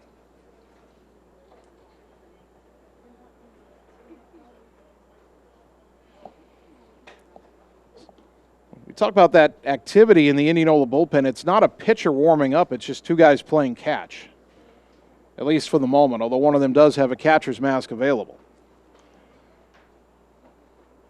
The 0-1 from Pepper, and a ground ball to third, fielded cleanly by Strong. Long throw across the diamond is on the money. And the side is retired. No runs, no hits, an error, and a man left. After 5, Ottumwa 3, Indianola 2 on the Ottumwa Radio Sports Network.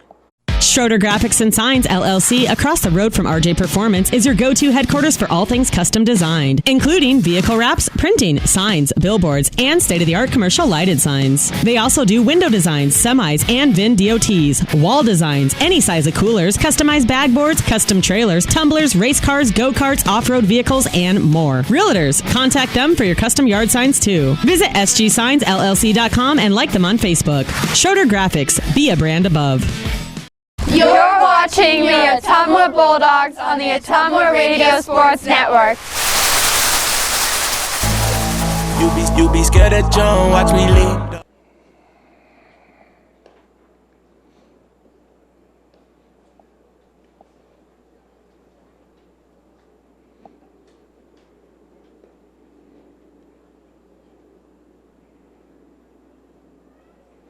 Top of the 6th inning.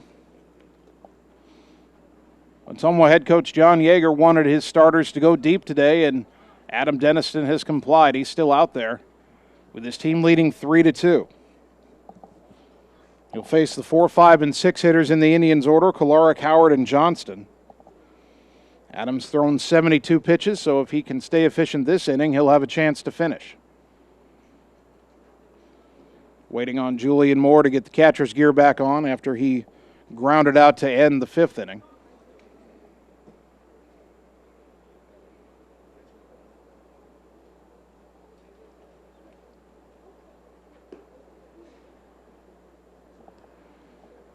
And we're just about ready to go in the 6th. Now batting, number 23, Cale Caloric.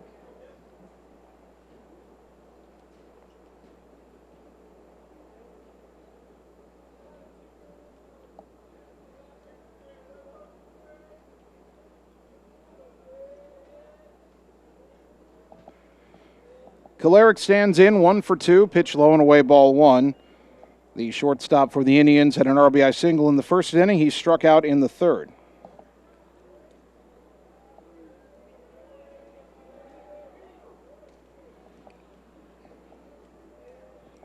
Denniston into the wind and the 1-0.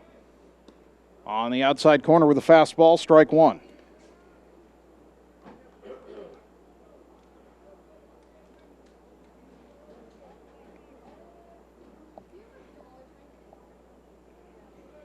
One ball, one strike.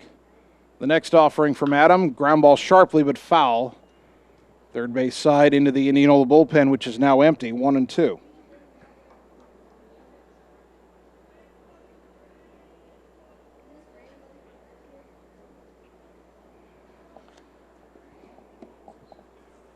Adam gets the sign from Julian Moore.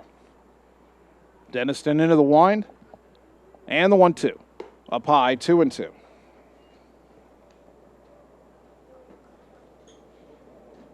Denniston has struck out 5 and walked 2. And allowed 2 runs on 3 hits. Now the 2-2 to Kolarek. Breaking ball, swing, and a weak foul off to the right as the cleanup hitter for Indianola just did stay alive.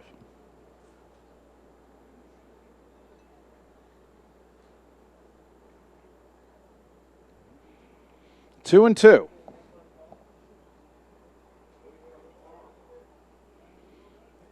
Denniston with the high stirrups, red with the white stripes on his feet and ankles, and up his calves, that old school baseball look. Now the 2-2 pitch, upstairs, 3-2.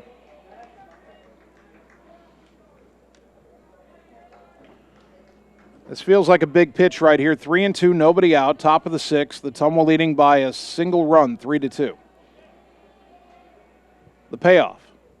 High fly ball to left. Going back is Shark, but he should have plenty of room. And he'll make the catch for out number 1. That brings up Connor Howard, who is grounded to second and has been called out on strikes, 0 for 2.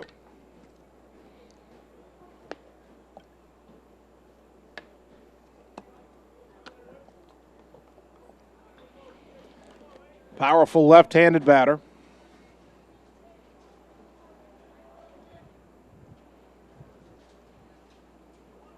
White batting gloves on his hands, black cleats on his feet. That Indianola purple batting helmet on his head. Stands in from the left side and takes a pitch way outside, ball 1.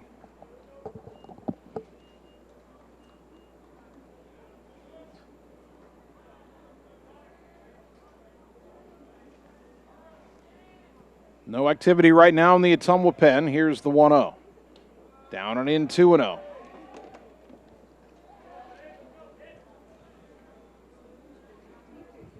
Denniston walking a bit of a tightrope here. He was 3-2 on Kolarek, but got him. Now he's behind Howard, 2-0. 1 out, nobody on, top 6. The pitch, way outside, 3-0.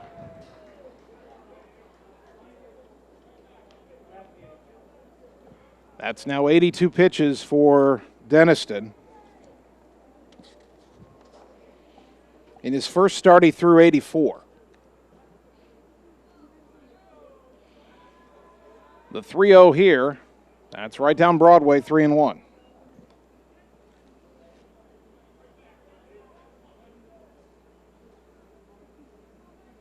Still a slugger's count for Howard. The 3-1 pitch. Fly ball right center. McKinnon on his horse, headed back into the alley, reaches up, falls down, and he hung on and made the catch for out number 2. What a play by Colton McKinnon as that ball was being blown a little bit deeper by the wind into right center.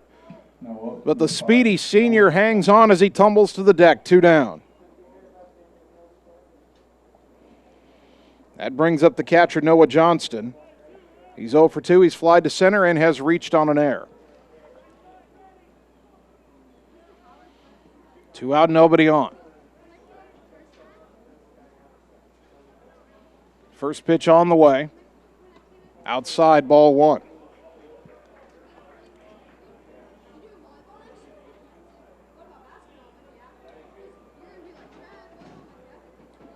Dennison trying to get through a spotless sixth inning. The 1-0 lined into right center. That's down in the gap, and it's going to roll.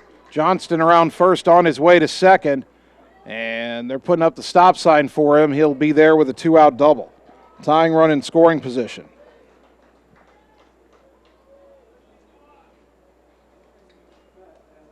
We'll get a courtesy runner for him, and again, that will be Noah Elcock.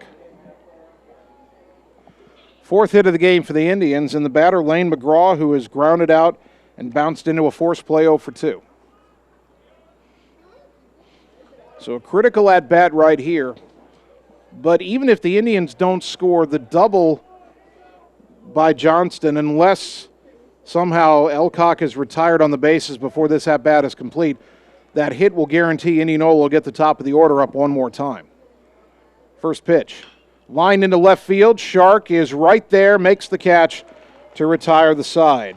No runs, one hit. Denniston pitches around the 2-out double, one left. We go to the bottom of the sixth, Ottumwa 3, Indianola 2 on the Ottumwa Radio Sports Network.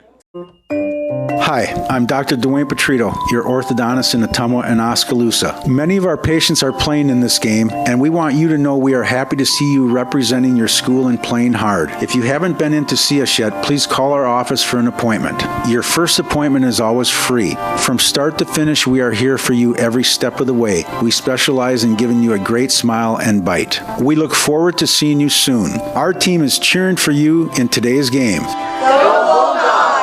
You're watching the Ottumwa Bulldogs on the Ottumwa Radio Sports Network. I ain't choose the gang chose me.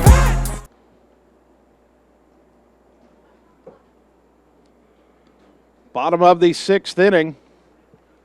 Ottumwa still hanging on to a 3-2 lead. They're 3 outs away from giving Indianola its first loss of the year, but the Bulldogs would love to tack on a little insurance before they go to the seventh. Thomas Mitchell, Blaze Rominger, Carter Thompson due up 6, 7, and 8. There is a left-hander throwing in the Ottumwa bullpen. I can see he's a lefty. It's probably Tyler Shark. Yep, now I can see the number. He's partially obscured to my view by the light pole, but it's Tyler Shark. Now batting, number 18. Hopefully, if Shark does come in, he'll have more than a 1-run lead to pitch with. Thomas Mitchell is 1 for 2, but he has the game's key hit, a 2-out, 2-run single in the third inning that put the Bulldogs ahead by a run, and nobody has scored since. An opposite field single through the hole on the right side. This time he swings and misses at the offering from Pepper, 0-1.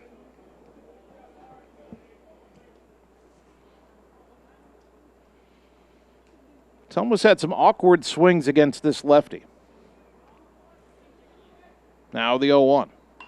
Hit foul off to the right out of play, 0-2.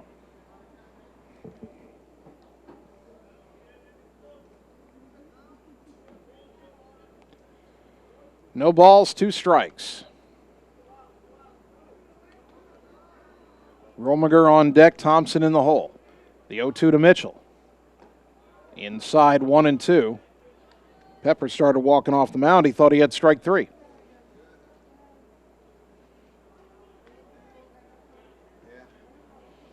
Three runs, 6 hits, 1 error for Ottumwa. 2 runs, 4 hits, 1 error for Indianola. The 1-2.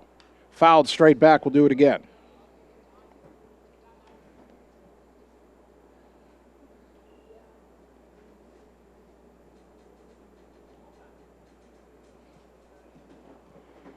Pepper working from the stretch, as we mentioned, all the time, even with no one on base. Mitchell digs in with that 1-2 count. Pitch on the way. Swing and a miss, strike 3, tied him up inside, 1 down. Second strikeout in relief for Mark Pepper. Now coming to the plate, number 17, Blaze Rominger. So here's Blaze. He's 2 for 2 with a double and a single. He's been stranded at second both times.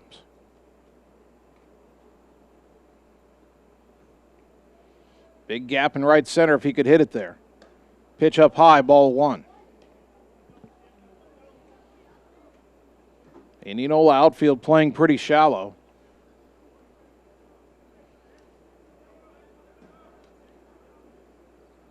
Now the 1-0. Fouled back and to the right out of play, 1-1.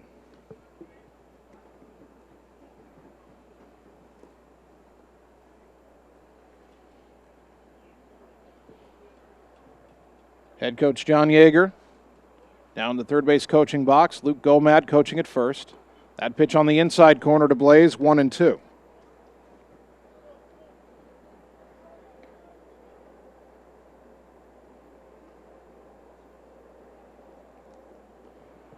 One ball, two strikes. One out, nobody on, bottom six. The pitch on the inside corner called strike three, two down. Back-to-back Ks for Pepper. And seeing this guy pitch, I'm kind of wondering why he hasn't pitched before this year. It might be because Indianola's won so many games by blowout, they haven't had to use him. Carter Thompson has grounded out twice, once to short, once to the mound. Two out, nobody on, and the pitch. Lifted in the air, shallow right towards the line. This is a long run and a dive, and not able to get it is McGinnis. It rolls away from him. Thompson hustling for second. The throw not in time, and a two-out double for Carter Thompson. So he continues to play well and get good results. He's played good defense today. Number 2, Tanner Shark. And now Tanner Shark, who's 1 for 2 with a double and a run, will have a chance to drive in what would be a very important insurance run.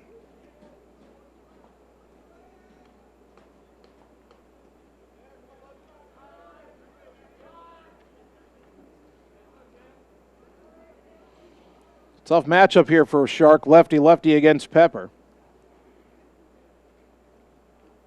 And the pitch. Swing and a miss, a late swing for strike one.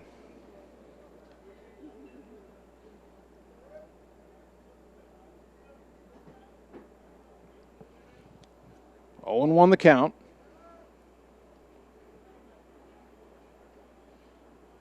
Pitch on the way.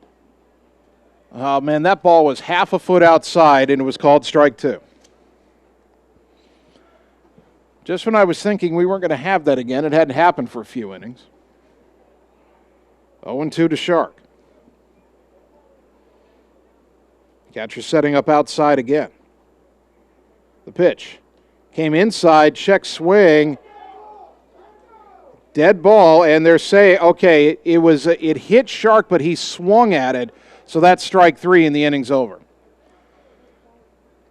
It's a dead ball because it hit him, but he did go around. The umpire explaining it to Coach Yeager. John doesn't like the call, but from my vantage point, I think he did break the plane on the swing. And so that'll retire the side. No runs, 1 hit, a man left in scoring position. We're going to go to the top of the 7th. Ottumwa hanging on to a 3-2 lead. Fasten your seatbelts. We're headed for an exciting finish on the Ottumwa Radio Sports Network. Seasons change. Our priorities change. Your financial needs change. But there's one thing that remains consistent. Our dedication to making your financial life easier together. So let's get to know each other, because together is better. You're watching the Ottumwa Bulldogs on the Ottumwa Radio Sports Network. I did not come to play, I came to dominate.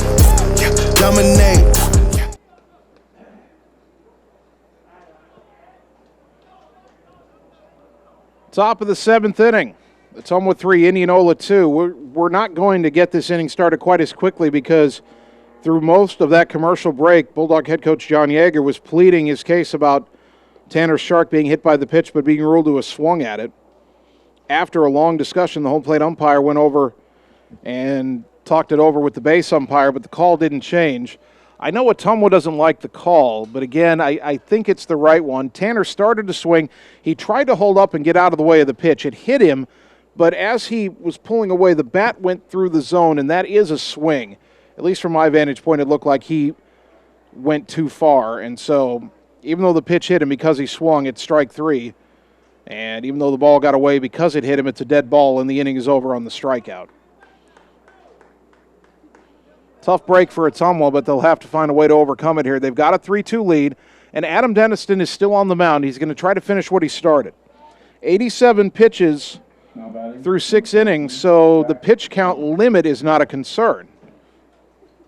The concern is how much he has left in the tank. He will face 8, 9, and 1, so starting out with the bottom two guys in the order instead of that run of murderer's row at the top, but he'll at least have to face Carter Erickson before this is over.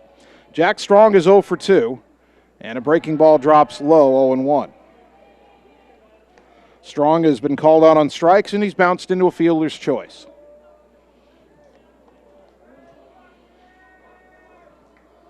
Tyler Shark, you have to assume, is ready to go if he's needed. He was warming up last inning. The 1-0, check swing and hit him on the arm, and the tying run is on with nobody out.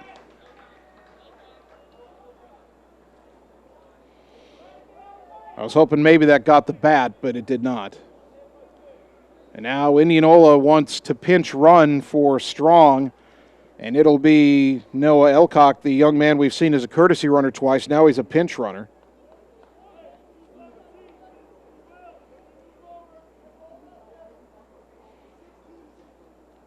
He is the tying run with nobody out. Now, with the number 9 hitter McGinnis at the plate, and the one man in this lineup who wasn't hitting over 400 coming in, will he lay down a bunt? Nope, we got a pinch hitter. Bennett Brueck, pinch hitting for John McGinnis. Is he in to hit or is he in to lay down a bunt? No sign of a bunt, pitch low and away, ball 1. Brueck is 3 for 7 on the season coming into this at-bat. Just a sophomore.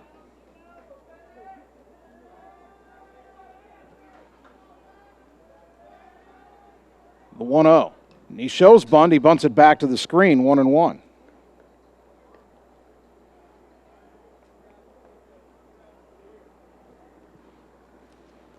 One ball, one strike. Again, Indianola literally is in this situation for the first time all year. They won each of their first games by at least 7 runs or more.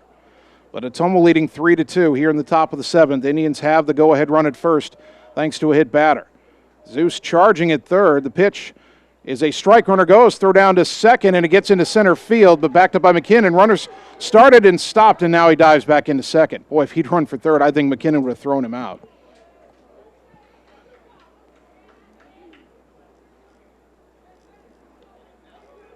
Count should be 1-2.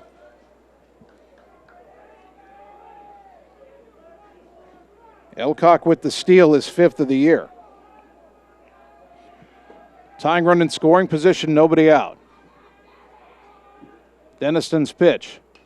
Fouled off to the right, out of play. Just kind of a stay alive swing by Brueck. Still 1-2.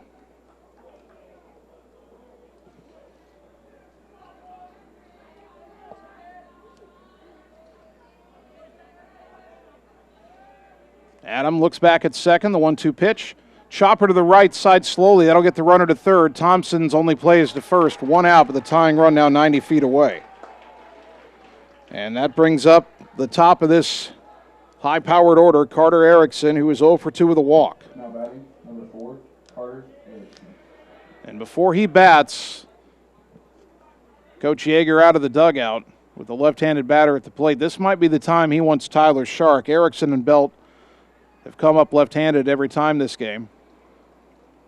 Deniston was ready to hand John the ball, and John said, come back up to the mound, bring everybody in here, we're going to talk. And that will be it for Adam Deniston. What an effort by the young man. He will leave with the lead, but a runner at third, only 1 out. 2 outs away from a win, but he'll need someone to save it for him. And we'll tell you about the new pitcher after this 30-second timeout on the Ottumwa Radio Sports Network. Coal Palace Cafe and Books invites you to stop in and try their real, not fast, fresh, never frozen, made-in-house menu, which is sure to satisfy. Start your day with their fresh brewed coffee or one of their specialty drinks and a delicious breakfast. Stop in for a cup of one of their homemade soups, a sandwich, or salad for lunch. Don't forget dessert. At Coal Palace Cafe and Books, your purchases help our neighbors with disabilities learn valuable job skills. Check out their gently used books while you wait. That's Coal Palace Cafe and Books at 226 West Main Street, Ottumwa. You're watching the Ottumwa Bulldogs on the Ottumwa Radio Sports Network. You be scared at John, watch me leap though. Tyler Shark will try to save it for Ottumwa here in game one. The Bulldogs leading Indianola 3-2. The Indians a tying run on third and one out here in the seventh. Shark making his third appearance. He's 1-0. He has a save. His ERA 0.91. He's allowed just one hit on the season in 31 at-bats. Has walked 3, but he's struck out 9. He's hit a couple batters as well. Shark pitched last night in game 1 against Waukee, allowed 1 run on 3 hits in 1 inning. That was 2 bunt singles and then a ringing double.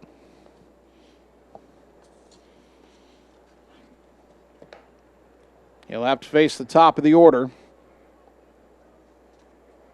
Carter Erickson and then Cooper Belt. Noah Elcock, the runner at third. He's a pinch runner. Jack Strong was hit by a pitch to start this top of the 7th inning. He stole second, then went to third on a ground out by pinch hitter Bennett Brueck. Now Erickson, who again is 0 for 2 with a walk.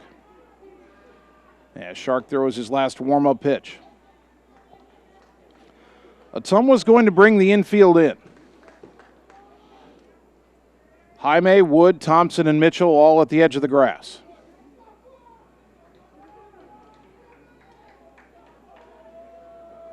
Lefty-lefty matchup here. This is what Shark was warming up for last inning. First pitch.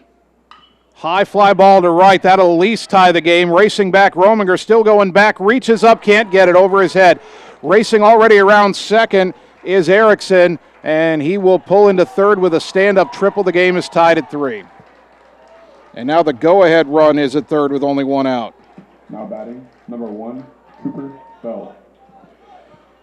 Blaze got a late break on that ball. He was drifting the first few steps, then accelerated, but he couldn't catch up to it. Now another left-handed batter, Cooper Belt, who is 1 for 2 with a single, a walk, a strikeout. He scored twice. Infield still in for Ottumwa. Now they're trying to prevent Indianola from taking the lead.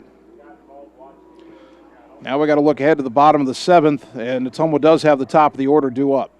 The pitch. Breaking ball. Where did that miss? I think the umpire gave up on that. It started out inside. It dropped over the plate, but called ball 1.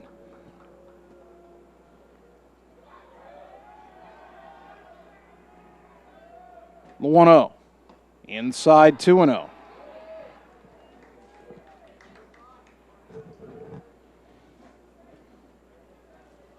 Boy, this would be a frustrating one if Ottumwa lets it slip away. The 2-0. Liner foul down the right field line, 2-1.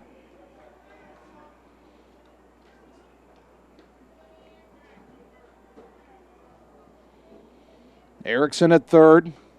1 out, 1 home, game tied at 3. Indians looking to take the lead. Ottumwa trying to wriggle off the hook and keep it tied. The 2-1.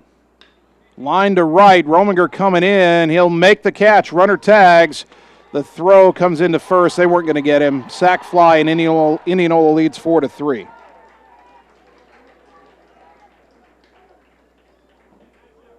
Now up, number 9. 2 out, nobody on for Brady Blake, who is 1 for 3 with an RBI double.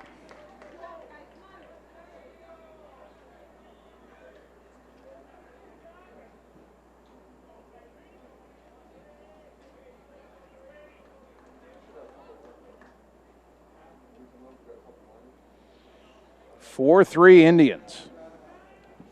A hit batter started the chain reaction. First pitch here to Blake from Shark. Chopper foul left side, 0-1. A hit batter, a stolen base, a ground out, a triple, and a sac fly. And Ottumwa's lead has turned into Indianola's lead. Bulldogs will still have their shot in the bottom of the 7th with the top of the order due up. The 0-1. Ground ball left side in the hole. Backhanded. Wood can't field it cleanly. He'll have no play. An error will keep the inning alive for Cale Kolaric, who is 1 for 3 with an RBI single. Now up, number 23, Cale Kolaric.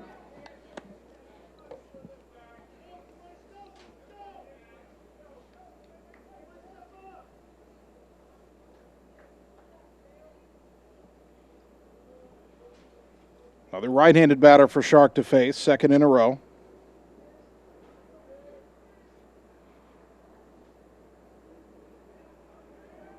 First pitch, in there for a strike, 0-1.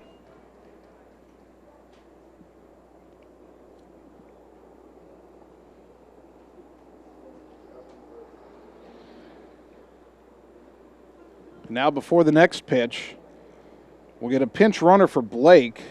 That'll be Gavin Legg, a junior.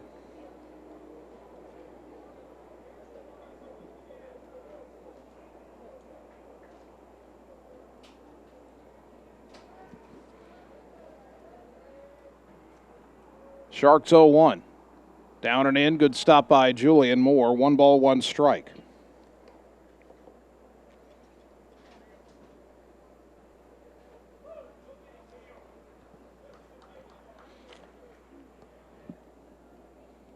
The first run of this inning was charged to Adam Deniston, and his line is complete. 6 and a third innings pitched, 3 runs, 4 hits, 2 walks, 5 strikeouts, 94 pitches. The 1-1. A little bit low, 2-1. The second run is charged to Tyler Shark. That was Erickson tripling off him and then scoring on the sac fly. So if Ottumwa doesn't come back in the bottom half of the inning, Shark would be on the hook for the loss. Deniston will get a no decision. Popped it up, right side of the infield, Mitchell calling for it. Thomas makes the catch, side retired, but 2 runs on 1 hit, 1 error, 1 left. Bulldogs need 1 to tie, 2 to win. Indianola now leading 4-3 on the Ottumwa Radio Sports Network. Hi, this is Vince Tyson, General Manager with Citizens Mutual in Bloomfield, the area's premier broadband provider. Wapello County, we have heard your screams of frustration. You need reliable internet, and we are proud to expand high-speed fiber internet into Wapello County. Express your interest today by going to findmyfiber.mycmtech.com. Again, that's findmyfiber.mycmtech.com. We look forward to hearing from you and bringing you the very best internet service at Citizens Mutual, coming soon to Wapello County. You're watching the Ottumwa Bulldogs on the Ottumwa Radio Sports Network. Gotta go all the way.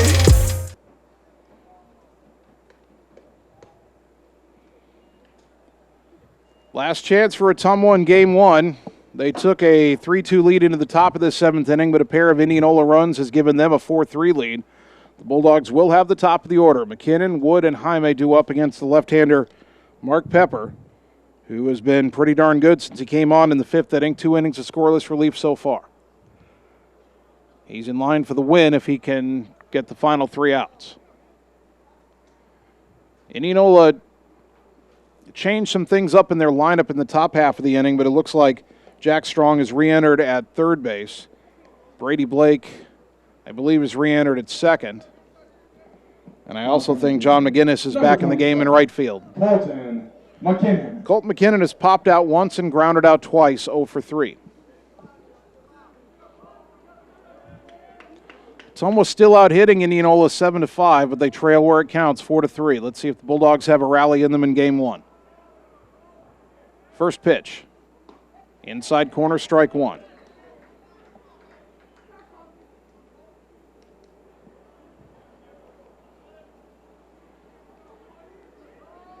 Pepper, the lefty, kicks and delivers. Liner, but caught by the shortstop,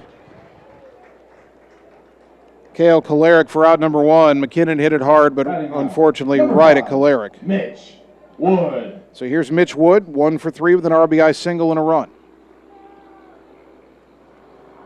Indianola's outfield backing up for Mitch. Wind's blowing out, pretty much straight out to center right now. Mitch has the pop to tie the game even on our big home field here.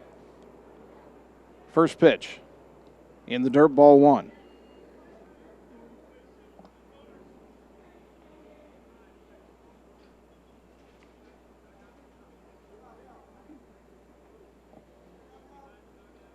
Oh, 0-1 the count. The umpire shooing a couple of Indianola kids who were out of the dugout and down the line a bit, made them get over the back fence. Well, not the back fence, I should say, but the fence down there, and so they're out of the field to play. 1-0 to Wood. The pitch. Ground ball sharply, but that's right at Kolarek, and he bobbles it, picks it up, throw to first is in time. And Ottumwa's down to its final out. It's up to Jesus Jaime, who is 1 for 2. He's singled, he's walked, he's reached on an air. Now batting, number 24, Jesus Jaime.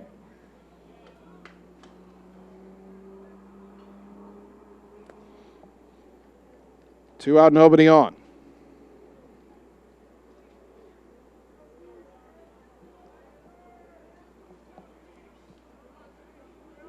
First pitch to Zeus. Swing and a miss, strike one.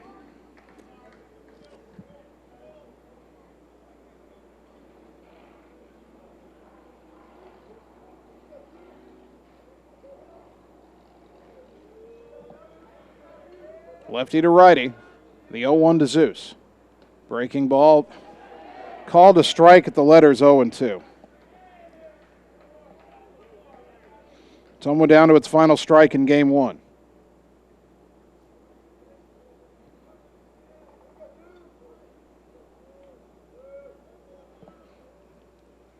The 0-2 to Jesus Jaime.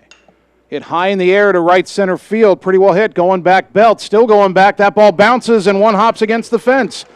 Zeus racing around second. He wants a triple. And the relay throw will not be in time. And it gets away, but it's backed up. Oh, man. The pitcher, Pepper, was in the right spot. If that throw gets by Pepper, it could have gone into the Indians' dugout. And if it had, that would have tied the game. But Ottumwa was alive on the two-out triple by Jesus Jaime. Number 10, Adam Griner. And now Adam Griner, all he has to do is put the ball in play and reach base, and he can drive home Jaime with the tying run. Adam is 0 for 2, 2 strikeouts and a pop-up.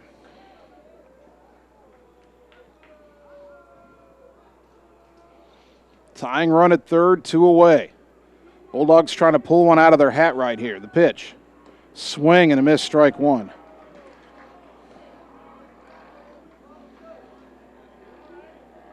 Boy, Adam's got to stay back on that off-speed pitch.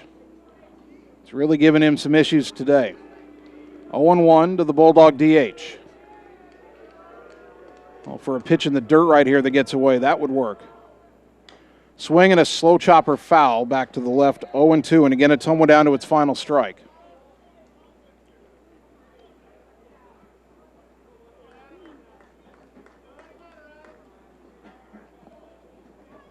Oh, 0-2 to Griner. Zeus hit an 0-2 pitch for a triple. Let's see if Adam can make some solid contact here. 4-3 Indians, Ottumwa trying to tie the game. Last chance. Catcher sets up away the pitch.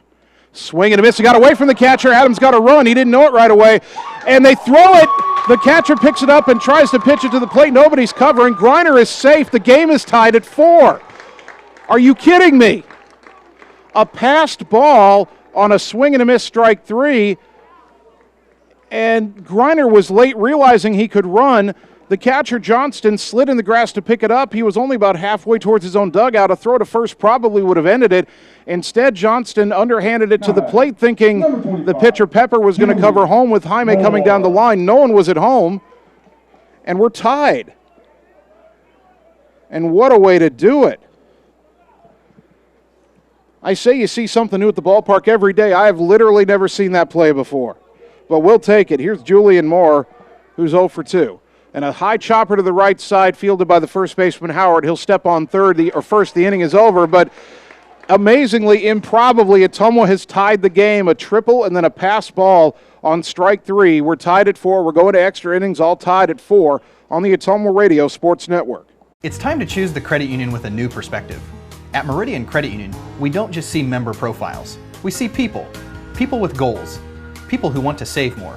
People that we can help. That's why we offer financial services convenient to you. Great loan rates, online banking with bill pay, mobile banking, and credit cards. Join the many satisfied Meridian members today. See how our perspective can help you.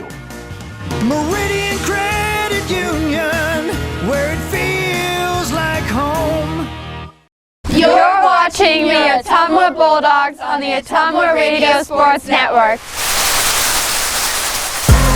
I ain't choose the game. off me.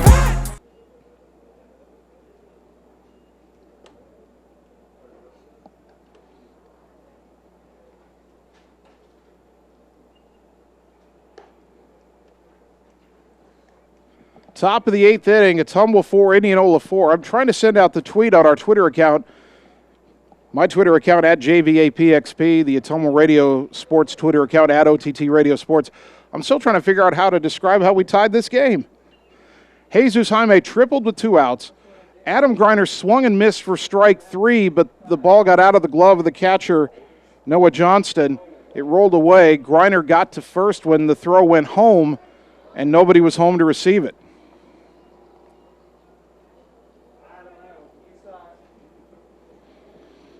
So now, Tyler Shark will go to work against Connor Howard, Noah Johnston, and Lane Mcgraw. Howard is 0 for 3. Lefty-lefty matchup here. The pitch. Popped up right side, foul out of play, 0-1.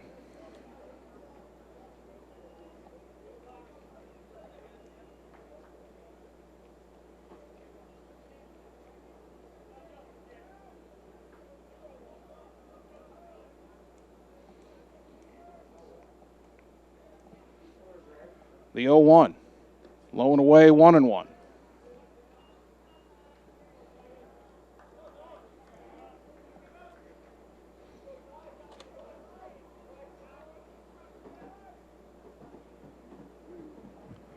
Sharks 1-1 pitch, breaking ball, called a strike in the outside corner, 1-2.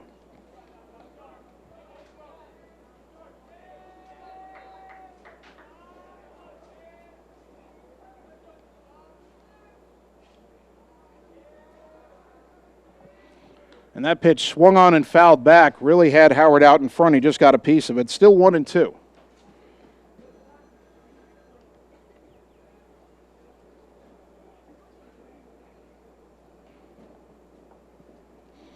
Game tied at 4, top of the 8th, extra innings in game 1.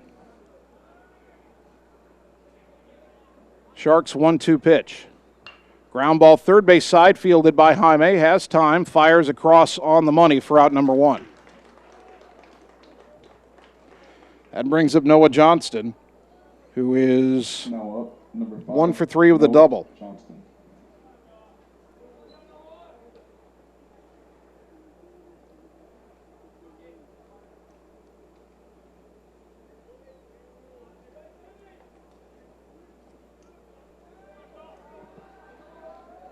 Another left-handed batter for Shark to face. First pitch on the way to Johnston. Swing, big swing and a miss, 0-1.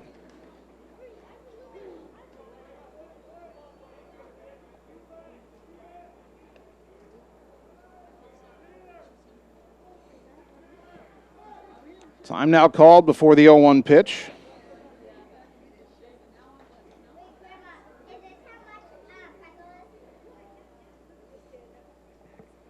Still cannot believe how Ottumwa tied the game. If Johnston catches that pitch, the game's over.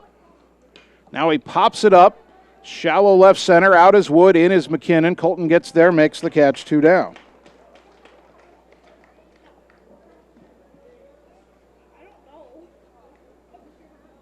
Now up, number 8, Lane Mcgraw. 2 down for Lane Mcgraw. The DH is 0 for 3. To a ground out, a fielder's choice grounder, and a line out to left.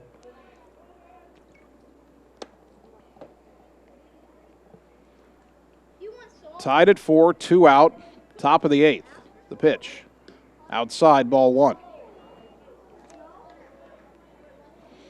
Coach Yeager steps out of the dugout, and he is repositioning McKinnon a few steps towards left center.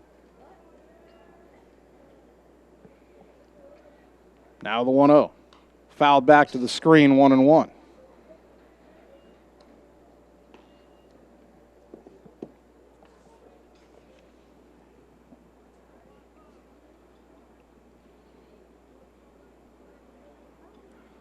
Shark into the wind. The 1-1 offering. Fly ball to center, pretty much right at McKinnon. He'll drift with it a bit, make the catch, and it's a 1-2-3 8th inning for Tyler Shark. We go to the bottom of the 8th. The run wins it now for Ottumwa. Tied at 4 on the Ottumwa Radio Sports Network. Hi, I'm Mark Freimweyer, new owner of Champion Bowl in Ottumwa, Iowa. Call us at Champion Bowl to join the fun. We have new hours to better serve you. We are open Monday through Thursday, 10 a.m. to 10 p.m., Friday and Saturday, 10 a.m. to midnight, and noon to 10 every Sunday. If you just want to hang out in the lounge, we have a full bar and a great menu. Make sure and like us on Facebook for weekly fun and special at Champion Bowl in Ottumwa, where bowling is fun. You're watching the Ottumwa Bulldogs on the Ottumwa Radio Sports Network. I do it for the love.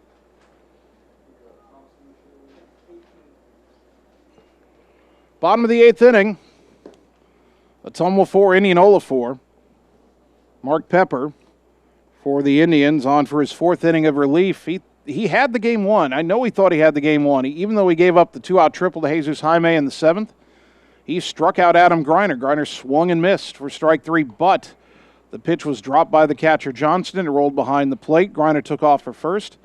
The catcher might have had time to throw Adam out, but with Jaime coming down the line, Johnston thought there'd be a play at the plate. He threw the ball to home. The problem was Pepper never covered home. And Ottumwa tied the game on a passed ball, 3rd strike. Back in the bottom of the order, win it. Thomas Mitchell 1 for 3 with a 2-run single. First pitch here. Bounced in there, ball 1, 58-foot pitch. When Indianola took the lead in the 7th inning in the top half of that frame, they were making a lot of noise in their dugout. The chatter now coming from the Bulldog dugout on the first base side. 1-0 to Mitchell, the next offering. Up high, 2-0.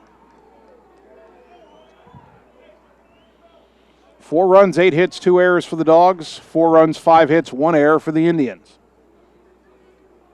Outfield slightly shading Mitchell to pull. Again, there's that gap in right center. The 2-0. Up high, 3-0. And Pepper's making his first appearance of the season. He's thrown 36 pitches. Don't know how much stamina this young man might have and how used he might be to going deeper into a game. The 3-0, outside corner, 3-1. Pitcher's pitch right there. But a slugger's count for Mitchell. Rominger on deck, Carter Thompson in the hole. The 3-1. High fly to left, pretty well hit. Going back, Erickson still going back. That's over his head. That's going to roll all the way to the fence. Mitchell around first, hustling for second. He's got a leadoff double, the winning run at second here in the bottom of the 8th with nobody out. Mitchell puts a charge into 1/9 hit of the game for the Dogs, and we will get a pinch runner for Thomas. Lucas Barnes will now represent the winning run. Pinch running for Mitchell. Number 22, Lucas Barnes. So Barnes at second, Rominger at the plate. And with it being a double, Blaze Rominger. Ottumwa can play this a few different ways. You can bunt the runner to third with Blaze, and he's got enough speed to try to beat it out. Or you can say, you know, I've got 3 chances to score a speedy man from second and swing away. Before Blaze bats, however, Indianola wants to talk this over. Full infield conference on the mound. What a roller coaster ride in game 1. The Indians scored in the first inning. They tacked on another one in the top of the 3rd. The Bulldogs put 3 on the board in the bottom of the 3rd. Mitch Wood had an RBI hit. Mitchell had a 2-run single in that inning. And it was 3-2 Bulldogs, and it stayed that way until the 7th. A hit batter started the inning. He stole second. A ground ball moved into 3rd. An RBI triple by Carter Erickson tied the game at 3. Then Cooper Belt's sac fly scored Erickson, and the Indians led 4-3. And Indianola had the game won. 2 out, nobody on in the bottom of the 7th, and Jesus Jaime tripled. Adam Greiner struck out swinging, but the ball got away from the catcher for a pass ball. Greiner reached first, and Jaime scored from 3rd to tie the game. Now the Bulldogs have the winning run at second, nobody out, top 8, and Rominger at the plate. The conference is over for Indianola. Pepper back on the mound. And will Ottumwa bunt or hit away? First pitch, bunt shown. Ball in the dirt, got away from the catcher. 58-footer there, and down to third goes Barnes on the wild pitch. Don't need the bunt now. It's 1-0, and Rominger is going to go from being asked to do his job to having a chance to be the hero. And now we'll get another conference.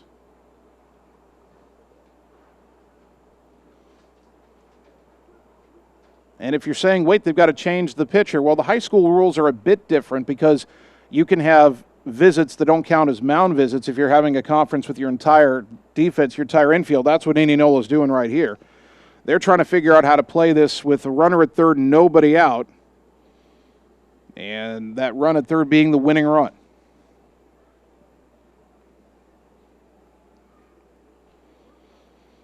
I said after the fifth inning it would be interesting to see how Indianola would handle being in a tight game for the first time all season after 8 blowout victories. You thought after the top of the seventh they'd handled it pretty well, rallying from down a run to score 2 and go up a run, but then they made the critical mistake on a play that should have ended the game. And now Ottumwa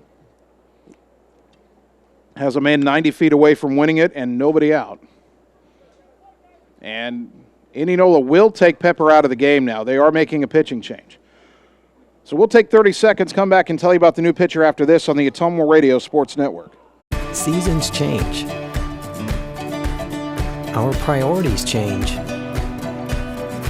Your financial needs change. But there's one thing that remains consistent. Our dedication to making your financial life easier together. So let's get to know each other, because together is better. You're watching the Ottumwa Bulldogs on the Ottumwa Radio Sports Network.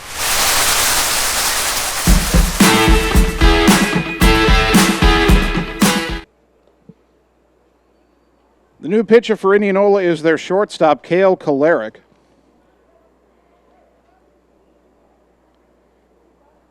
Making his third relief appearance, he's 1-0 and no ERA.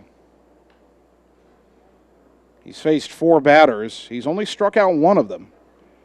Indianola needs a strikeout here. Infield in at all 4 positions. The Indians made a couple other changes here too. Brady Blake has moved over to shortstop. They brought in a different second baseman and a different first baseman.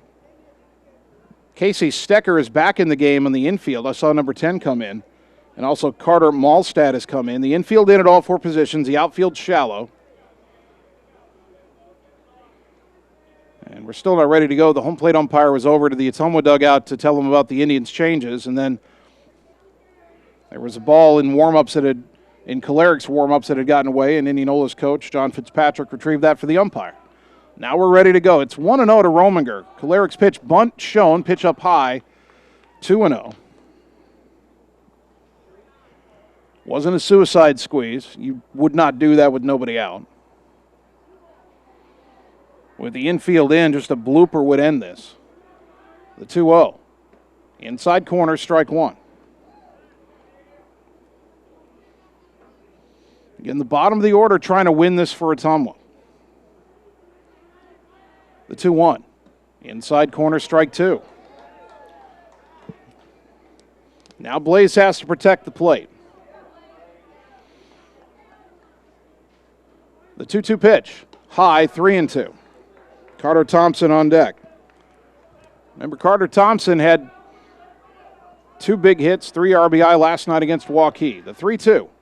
Ground ball, left side, that's through for a base hit. Dogs win.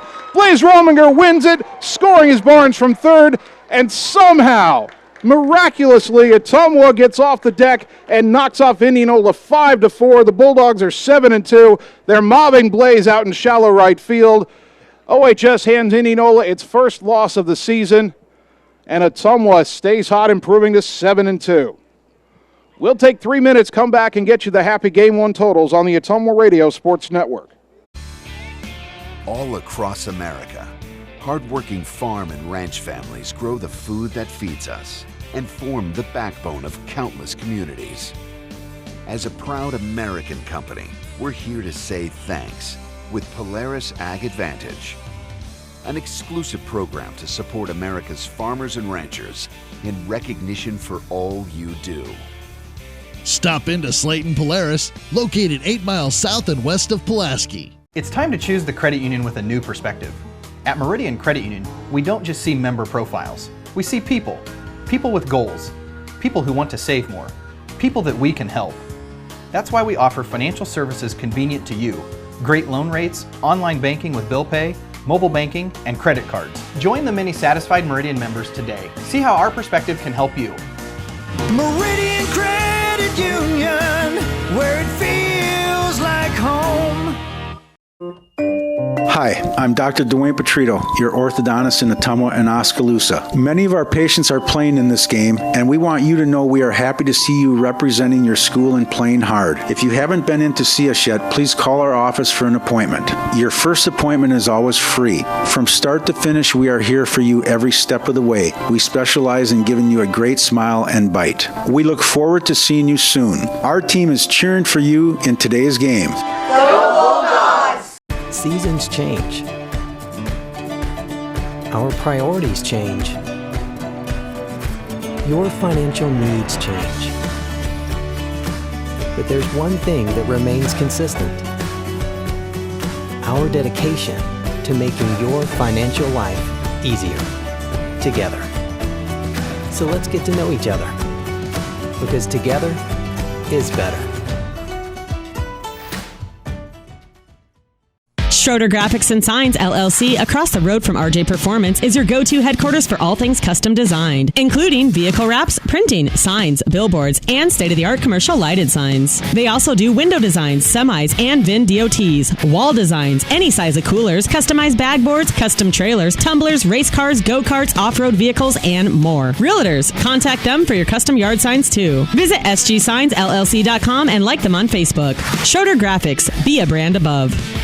Hi everyone, this is Karina Drummond with Reflection Studio in Ottumwa. We are a full-service salon offering hair, nail, brow, lash, facial, and waxing services. We also handle weddings, proms, and other large events with multiple person makeover sessions, so contact us early to get booked for your next event. We thank all of our loyal customers for your patronage and invite all newcomers to join our salon family. And remember, looking good doesn't happen by chance, it happens by appointment with Reflection Studio in Ottumwa. Like Reflection Studio on Facebook and visit reflectionstudio.com. That's Reflections with a Z.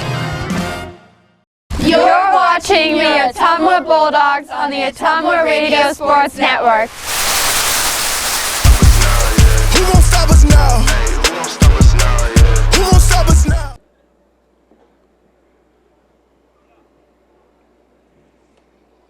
Welcome back to Legion Memorial Field, where your Ottumwa baseball team found a way to get it done in extra innings, 8 innings. They beat Indianola 5-4.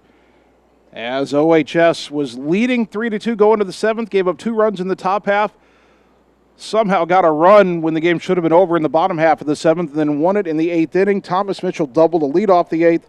His pinch runner, Lucas Barnes, went to third on a wild pitch, and then Blaze Rominger singled through the left side of a drawn-in infield to score the winning run. The totals for Ottumwa: 5 runs, 10 hits, 2 errors, 8 left on base. Tyler Shark gets the win in relief. He's now 2-0. There was no save. For Indianola, 4 runs, 5 hits, 1 error, 6 left on base. Mark Pepper takes the loss. He's 0-1 in a ballgame that took exactly 2 hours to complete. Ottumwa improves to 7-2. Indianola gets its first loss. They are 8-1. Game 2 of our doubleheader coming up in just a little bit. Right now, we'll send it back to the studios. On the radio side, we'll have a 3-minute break, and then we'll get you Radio Iowa News, Radio Iowa Sports, and then be back here for Game 2 on the video side. We'll let you meet a few more of our great sponsors that help us bring you Ottumwa High baseball, and then we'll just let you stare at a beautiful baseball field for a little while until we're just about ready to start the Game 2 broadcast. Bulldogs win in 8 innings, 5-4 over Indianola in Game 1. Game 2 coming up shortly. Keep it right here on the Ottumwa Radio Sports Network.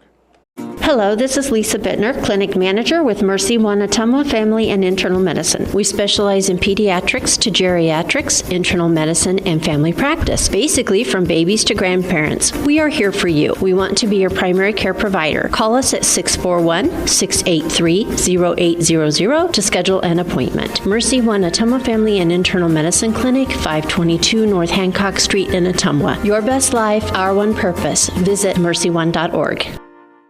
We all have a picture of the life we want to live, a desire to connect the work we do with a purpose.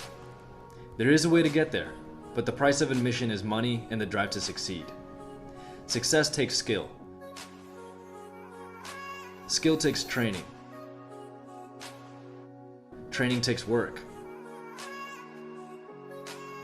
If you're ready to live, learn, train, and connect, Job Corps is ready for you. Careers begin here.